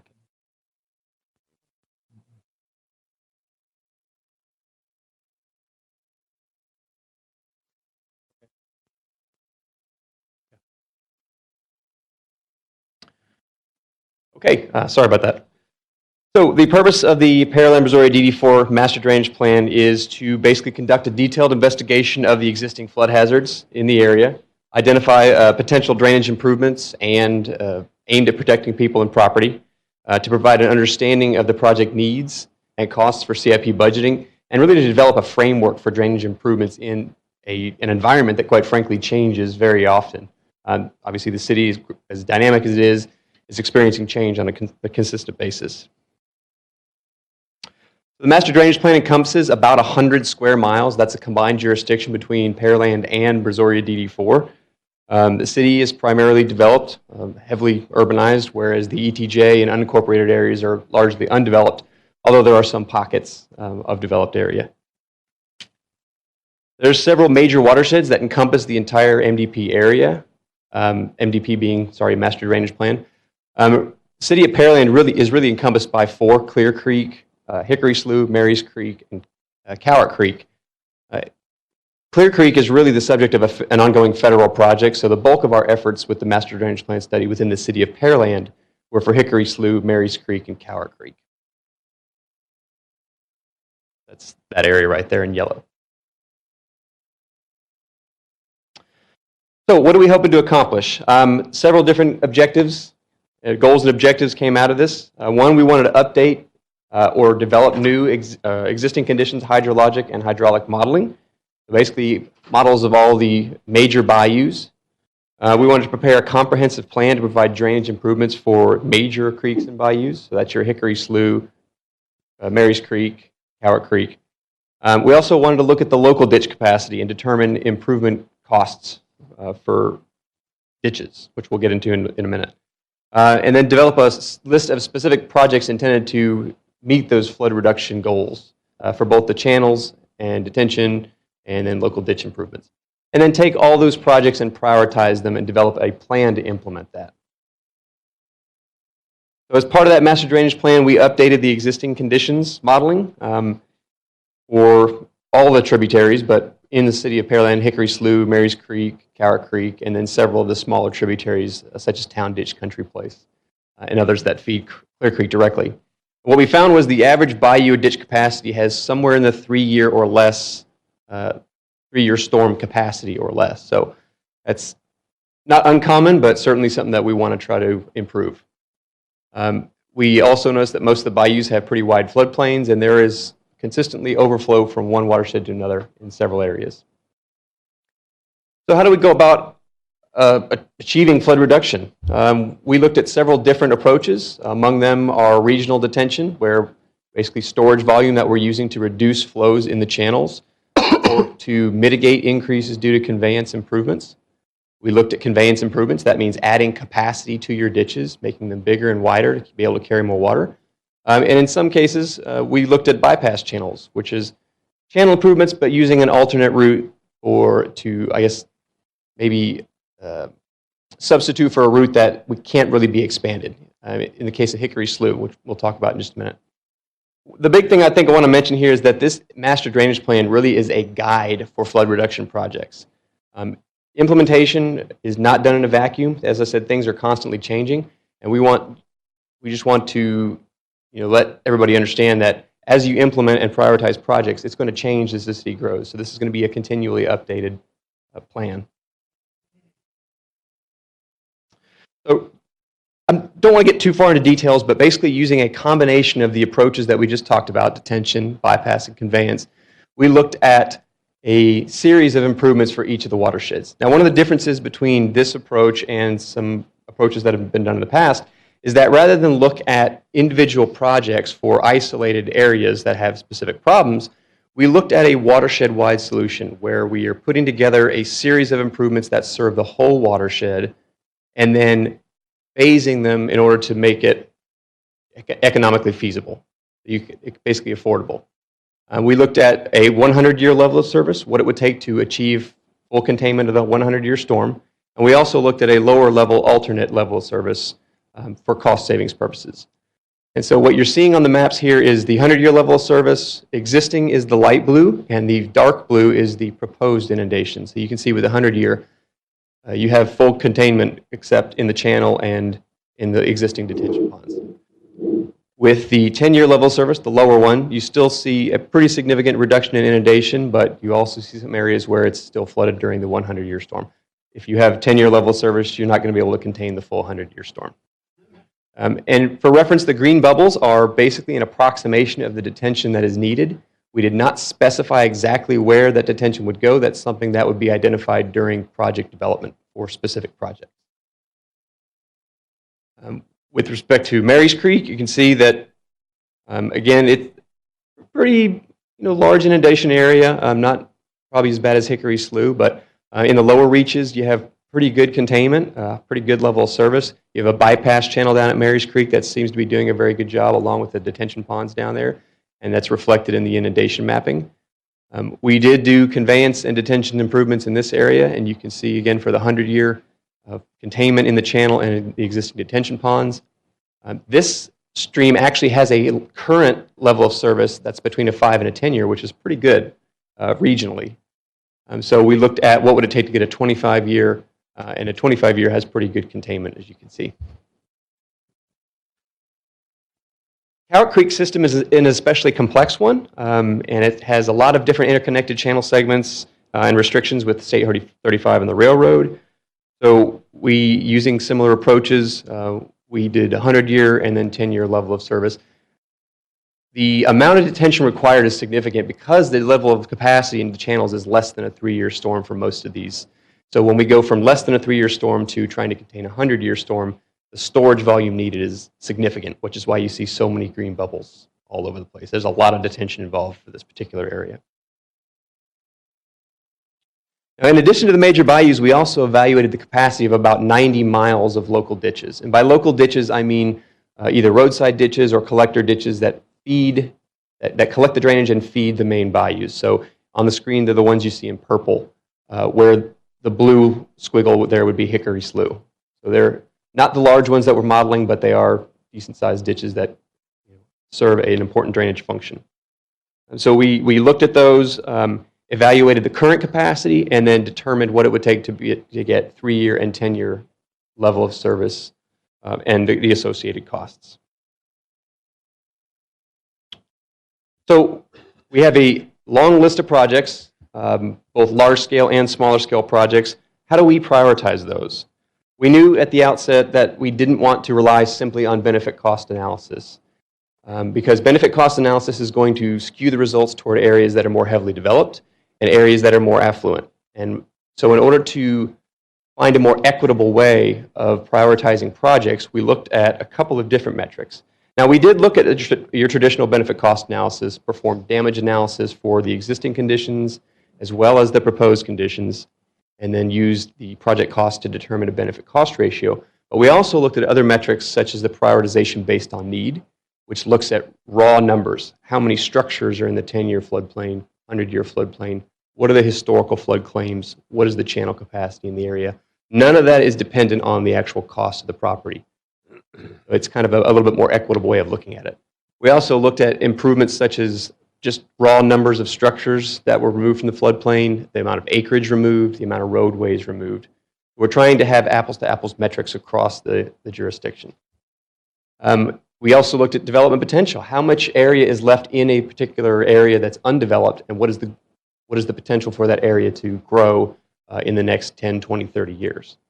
So using all of those different metrics, we combined them to prioritize the projects, which is kind of what you're seeing here. So this is the first part of the prioritization. We looked, again, as your benefit-cost ratio improves, as you remove more structures, as you remove more area, those metrics are higher. They're given a higher score. And as you look at how much potential an area has to develop and how soon it might develop, those have a higher score. We took all those to come up with a total weighted score and broke the projects up into tiers. So your tier 1 are your higher scoring projects. Your tier 4 are scoring on the lower end of the scale. So in addition to the prioritization, there's obviously other things that we have to consider, project funding being one of them. That's always going to be a challenge. But the good thing about having a drainage plan about specific projects being identified is that you have the opportunity to justify whether it's a stormwater utility or if you have a disaster declaration and there are monies available for projects, you have projects that have been identified. If there are grant opportunities, that sort of thing, or there are development, public-private partnership opportunities. When you have projects already selected and prioritized, it makes it that much easier to accomplish those. Land availability is going to be a challenge. Obviously, the city is well developed, and but it's continuing to experience development pressure. That's going to be something that will be a challenge for projects moving forward. Pipeline crossings, that's everywhere. You see pipeline crossings everywhere. So it's not something that can't be overcome, but it certainly has to be considered. Railroad crossings as well. Capacity of receiving streams, this is particularly, I think, important in systems like Cowart, where the capacity downstream is very limiting. And so we want to make sure that we do projects in the order that is conducive to improving those segments You don't want to improve an upstream segment just to feed it to a downstream segment that doesn't work. And then coordination with BDD4, I don't think that's so much a challenge as it is just a consideration. You guys have a great relationship with BDD4, and I think that's going to continue. And then changes to design criteria. This is going to happen periodically, whether they're, criteria is constantly changing as the city changes, whether it's channel design, detention design, or rainfall. Atlas 14 and NOAA's rainfall precipitation values were recently changed, significantly increasing 24-hour depths in the area. So that's going to be a consideration moving forward. One of the other unique elements I think about this plan is that instead of just looking at one type of project, large CIP projects, we tried to break it down into a couple of different project types.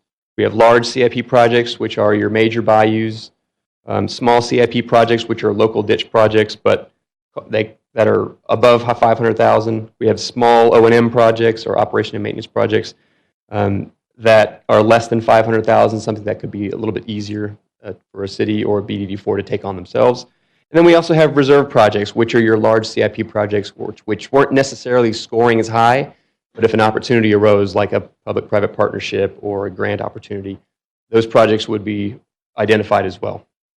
And I feel like a lot of plans kind of get caught up just looking at these major projects, and the budget is all geared toward that when there are a lot of smaller projects that could make a big difference that should also be considered. So with prioritization process and the types of projects in mind, we identified 10 large CIP projects. Of those, 6 are located within the City of Pearland.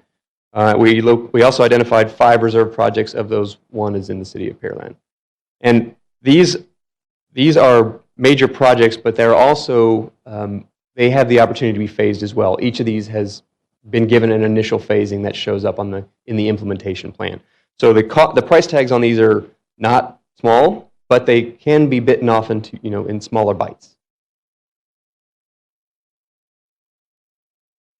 As part of the implementation plan, we provided a fact sheet for each of the top 10, or for your Tier 1 and Tier 2 large CIP projects. They include a description of the project, information about the area, specifics about the channel and detention, bridges and culverts, costs, and that sort of information. So it's sort of a document that gives you all the information you need about that particular project to get a rundown of it. For smaller projects, the table provided shows your small CIP projects, which are small ditches that are greater than 500,000. And we also have small O&M projects, which are less than 500,000. And that less than 500,000 is for the 3-year level of service. So you'll see some that kind of straddle the gap for the 10-year. This list is actually much longer. They said 28 of the small and 8 of the small O&M, but this is just kind of a short version of the table. So we have completed the first step, which is the feasibility study. It's a process, but it's an important part of the process. So what's next? We have to move into actual project implementation. I would note here that while we're during the planning process, we start with the needs, we go through the process, we end up with the projects and the budget. On the implementation side, we start with the budget. How much money do we actually have? And using that money, what projects can we move forward with? Once those projects are identified, we can move forward to your project development, which is like a preliminary engineering report where you're gathering more specific information for a specific project and then identifying what that will look like and what, if any, impacts need to be addressed. Right-of-way acquisition is an important part of the process. As I said earlier, land availability is an issue, and so certainly identifying property that would be of value for these projects will be important. And then design and construction would wrap that up. That's a lot of information in a short period of time, so I'll be happy to take any questions. I think that's good information on the tributaries that you spoke about there. But they'll flow into Clear Creek, every one of them. And the ones that you selected by name eventually flow into Clear Creek all the way down to Friendswood later. One of those that was not named was Sugar Creek. And Sugar Creek flows through Pearland, but it goes down and hooks in almost down to League City before it gets back into Clear Creek. But what the problem is that this will be a big help, because what it does, it will reduce the obstructions, but it will also let water flow out more easily. And Clear Creek was a problem with Harvey, not the individual tributaries. They were flowing in, and as a matter of fact, Clear Creek was flowing into those tributaries in several areas. So, but I think this needs to be done. Is there any way to factor this into the recipient stream, which is Clear Creek? One of the things we did do is, as we're looking at the improvements that we are suggesting, recommending, we did look at what impacts are going to be occurring on Clear Creek, and then mitigating those, making sure that we're not releasing higher discharges into Clear Creek than were there before. So certainly we trace that down all the way to, I think, the Gulf, or maybe not quite that far, but quite a ways to make sure that we weren't having any negative impacts on Clear Creek. So, but again, as you start to do individual project development, the engineer who is responsible for that smaller piece will have to make sure that their part is not creating any negative impacts. Mm-hmm. But as a whole, the system working in concert has no impacts on Clear Creek. Of course, having those flow with more efficiently and effectively into Clear Creek, we may have a good plan up in Missouri County, but in Missouri County South, toward the entrance in the bay, there's a lot of obstructions there that holding up Clear Creek's flow. So these flowing into Clear Creek, which is obstructed downstream, is still a challenge, because it will. One of the main problems we had during Harvey was that the tide came in, and Harvey swung one of its 100-mile-an-hour swings around and pushed it back upstream. So it sort of worked against some of the problems we had to go to. What it did, it pushed it back upstream, was back up Clear Creek, and it then flooded the areas that the number of streams that you were speaking of before. So that's where most of our flooding in Pearland was, at the Clear Creek area. Is there any plan to make the recipient stream, which is Clear Creek, upgraded where it can have this particular type of an action employed on it? Clear Creek is the subject of an ongoing federal project. It does move very fast. It's been moving very, very slowly. I think it's 50 years old. If at all. It's my understanding that with the Harvey funding, that they did have money allocated to complete that project. Yeah. Still will be, I'm sure, quite a lengthy period of time to get What you're doing here needs to be done. But it is my understanding that it's supposed to move forward. Absolutely. Any other questions from council on this item? Yeah, I've got a question on there. It seemed like, when we was talking about 518, and if I'm not mistaken, all the drainage that comes off the 518 goes to Hickory Slough. Is that correct? Councilmember Owen, just to repeat your question, is the drainage, you're asking the question, is the drainage, all the drainage on 518 going to Hickory Slough? Yeah. No, that's not correct. It kind of splits between that and Mary's Creek. We have some areas that drain along the south side. North side? It drains on the south side. So around Harkey, that area drains south into Mary's Creek. Okay.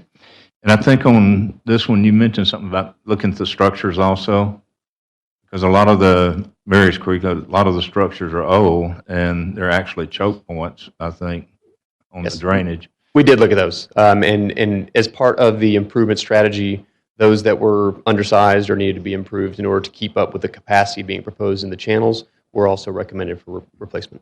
So is there inline detention, I think you mentioned, on a lot of these to do? Most of it is offline.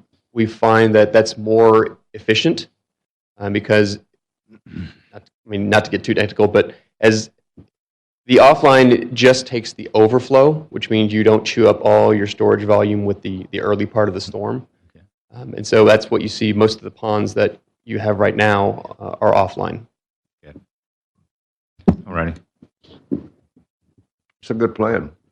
Does this report take into account the work that's already been done over off of Wagon Trail and what will be done off of Wagon Trail? You're talking about the drainage improvements along Yes. Wagon Trail and Ochoa and Cantu. This is really at a scale that's sort of more like a 30,000-foot view where we're looking at everything. When you're getting down to Wagon Trail, that's really more of a small, detailed area. And the impact to the major stream system from the improvements there, not really very significant. It's certainly a fantastic help for that particular area. Dragging all that water that's being kind of trapped in the ditches now and putting them into a storm sewer and then into the Corrigan bypass. But at this scale, we're really looking at your major conveyance and detention improvements, and then local ditches. And since the Corrigan had already been improved or was in the process of being improved, it wasn't evaluated as a ditch system. Yeah, well, there was a plan to put in a detention pond over there somewhere off of Wagon Trail area. So if I don't know what the possibility is to make that even bigger to be able to take care of some of this, because it looks like the Mary's Creek alternatives slide has some areas that are pretty close to that. So yeah, the green is really a general, kind of just a general detention marker. So what that says is in that reach, you need to have about this much detention volume-wise, and then we think that translates to about X number of acres area-wide. That doesn't necessarily mean that you're going to get a contiguous parcel that is going to give you one big pond. So it could be pieces of ponds, it could be expansions of existing ponds, and that kind of really gets into the project development. We feel like the first step is to identify some detention locations and build X amount of detention. And so that could present itself in many different forms. But what we wanted to show here is that in order to achieve the level of service that we're trying to, you need to have this amount of volume in this general area. yeah, I'm just looking ahead. If we're going to be doing detention over there and the watershed fits the bill there, then maybe we just expand that detention that we're already going to do. Let's not do it and then have to come back to it. Let's do it, on the first go round. So.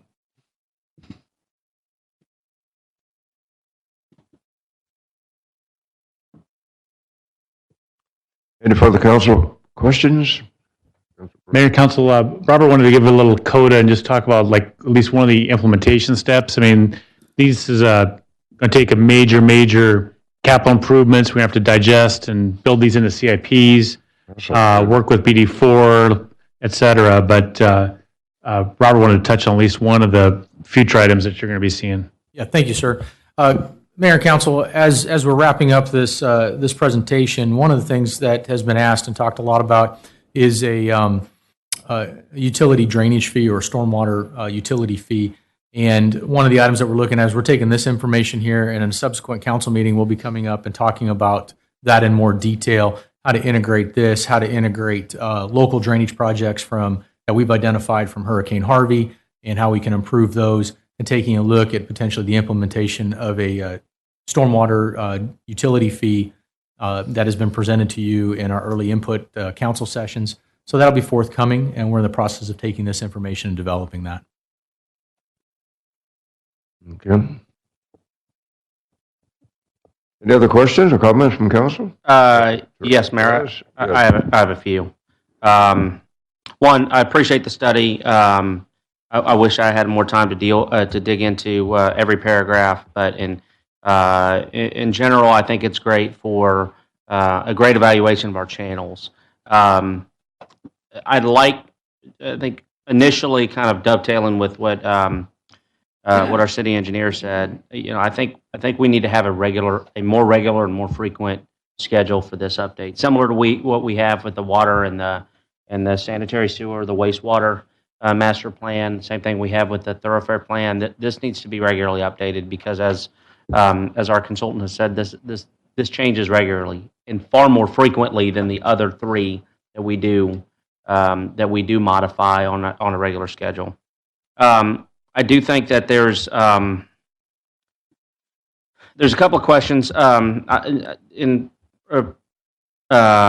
my presumptiveness, but on the few of the items where a few of the channels where we minimize the level of service something below 100-year. Can you walk me through why that was? Why we felt going below the 100-year was appropriate in those channels?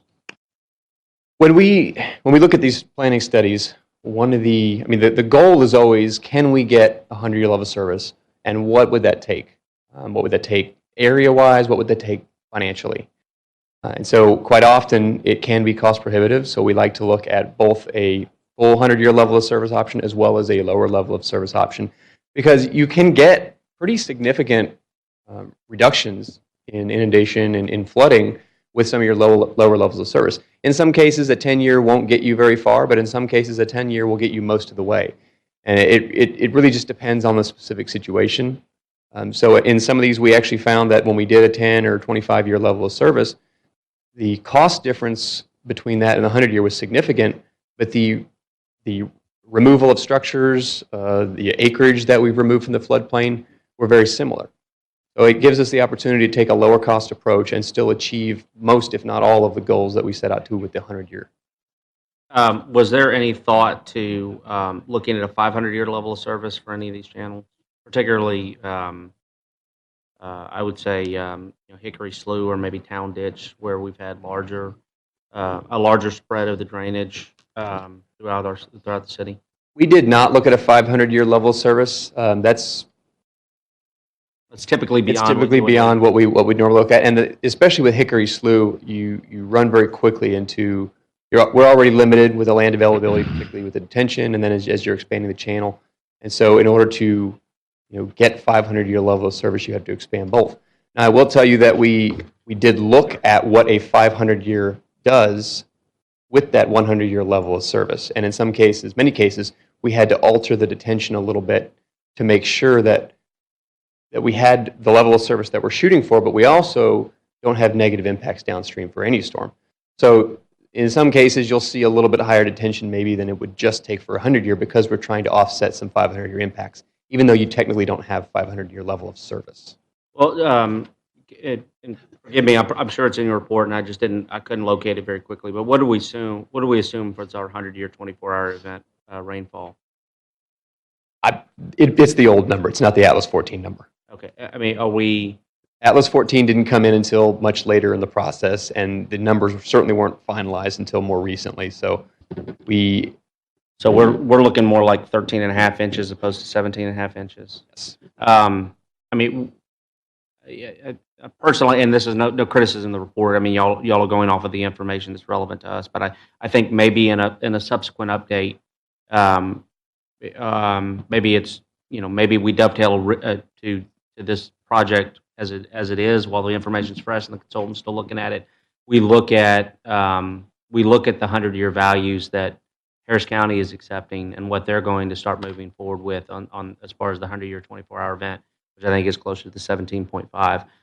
It depends. It varies across the county. It ranges from somewhere in the neighborhood of 16 on the western side of the county to 18 plus on the far eastern side of the county. It's significantly over the 13.5, which is what we usually. I mean, what we're finding, I think, and it's almost to a joke now that the 100-year event is not a 100-year event. It doesn't happen with a frequency of once every 100 years, which is poor statistics to start with, but it's happening every 5 to 10 years. And I don't. At some point, as we continue to reevaluate where we need to prioritize drainage improvements, we need to start looking at not what the data says in the past, but what the data is pointing us to in the future. And the data pointing us in the future is that Allison is less of an anomaly. Allison was believed to have been the anomaly, and then Harvey happened, and we found out, well, Allison's not that anomalous. So again, no criticism of what y'all evaluated. I just think that now that we have some momentum with this, and if we adopt a regular update to this report, that maybe that's one of the data points we want to add into there. Looking at a Harvey, either looking at Harvey incomplete or as a complete event, assuming that's 100-year. That may be too conservative if the other areas around us is not adopting that. But taking a look at post-Harvey, what are people moving that 100-year event to? And then again, as we continue to update this and make this hopefully a living document, start taking a look at what we think is going to happen in the future.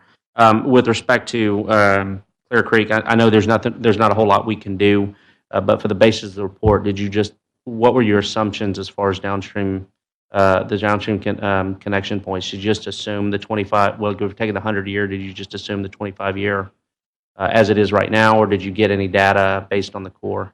I think we ran a combination of normal depth, which is basically no Clear Creek impedance, and then we mapped basically what the Clear Creek backwater looks like for inundation purposes.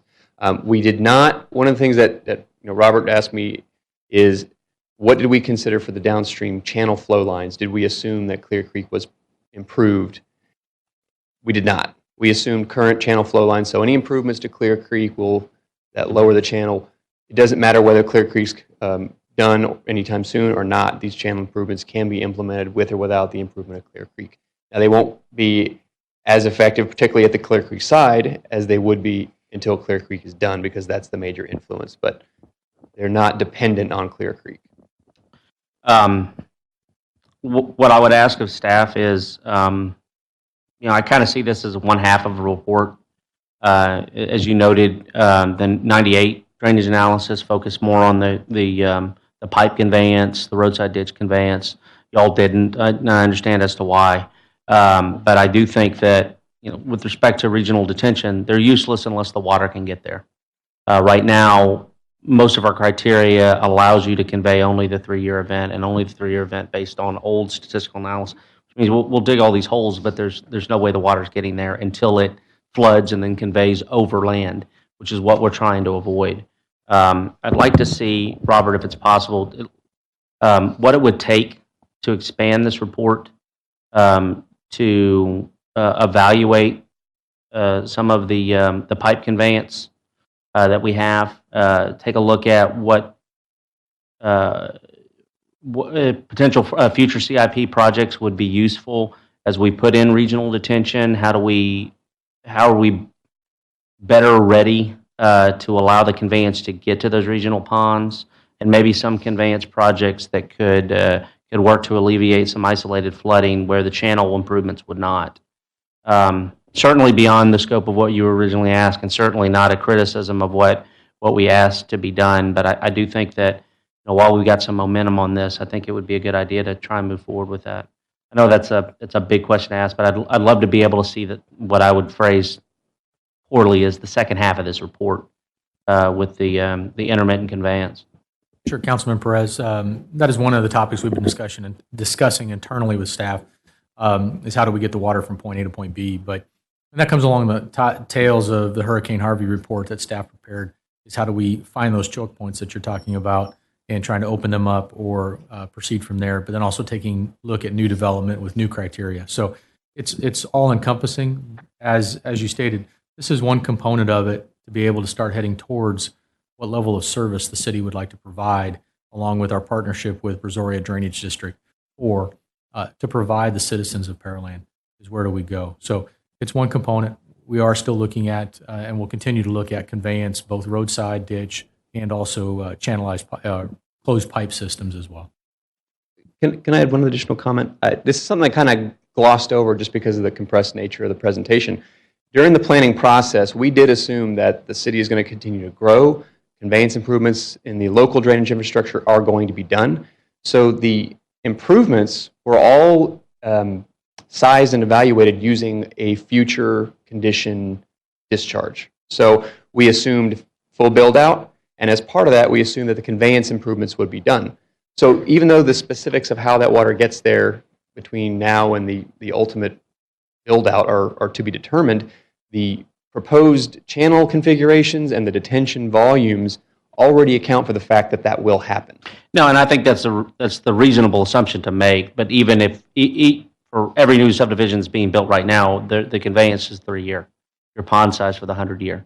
As many plans as I've seen, I scratch my head as the number of engineers that don't actually cover how the water gets into the pond. And you can drive around town during heavy events, and you can see certain areas that are ponding water in the street, and the water in the pond, the detention pond's not full because the choke point is the pipe. So, I mean, you have to make the assumption for the regional to work. I just think it's important for us to try and look at that second half. The water comes from the sky, gets into the pond and the creeks, but the point in between is important. Robert, I'll trust your judgment, but whatever, maybe if it's a Thursday packet to what you assume we would need to do, whether it's better to kind of dovetail onto this, expand half scope so they can, before they get out of feasibility, they can take an evaluation of that. I know it'll delay the feasibility stage, or whether you want to do a secondary report and have a complete new RFQ. I trust your judgment on that, but I'd really like to see what we could do now that we have some momentum on this. Thank you, Councilman Perez. We'll take a look at it and internally discuss the best path forward. Thank you, sir. Thank you. Council have any other question or comment at this point? I'd also like to call on staff for any further comments at this position. No, Mayor, it's like I said, it's a major effort and it's taken a considerable amount of time. We got great partners at Brazoria Drainage District 4, and we do have a resolution to accept the report, so we document that, and we'll get into the next phases about working this plan and answering more questions. So, I think it's a good bunch of good input. Let me proceed on in our agenda, which item number Mr. Mayor, 11. Mr. Mayor, that's a resolution, sir. So we had a motion and a second. We'd like to go ahead and proceed with the resolution. Okay. I think that would be convenient, wouldn't it? That resolution 2019-99. I think we had a motion second on that, and we opened it up. Mr. Secretary? Councilmember Perez? Aye. Councilmember Hernandez? Aye. Councilmember Moore? Aye. Councilmember Owens? Aye. Councilmember Carbone? Aye. Councilmember Reed? Aye. Motion passed 6-0.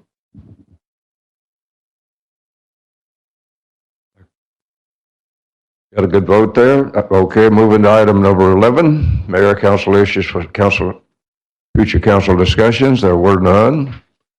Other business, there is none. And item number 12 says we can adjourn this meeting at this point, which I shall do at 8:49.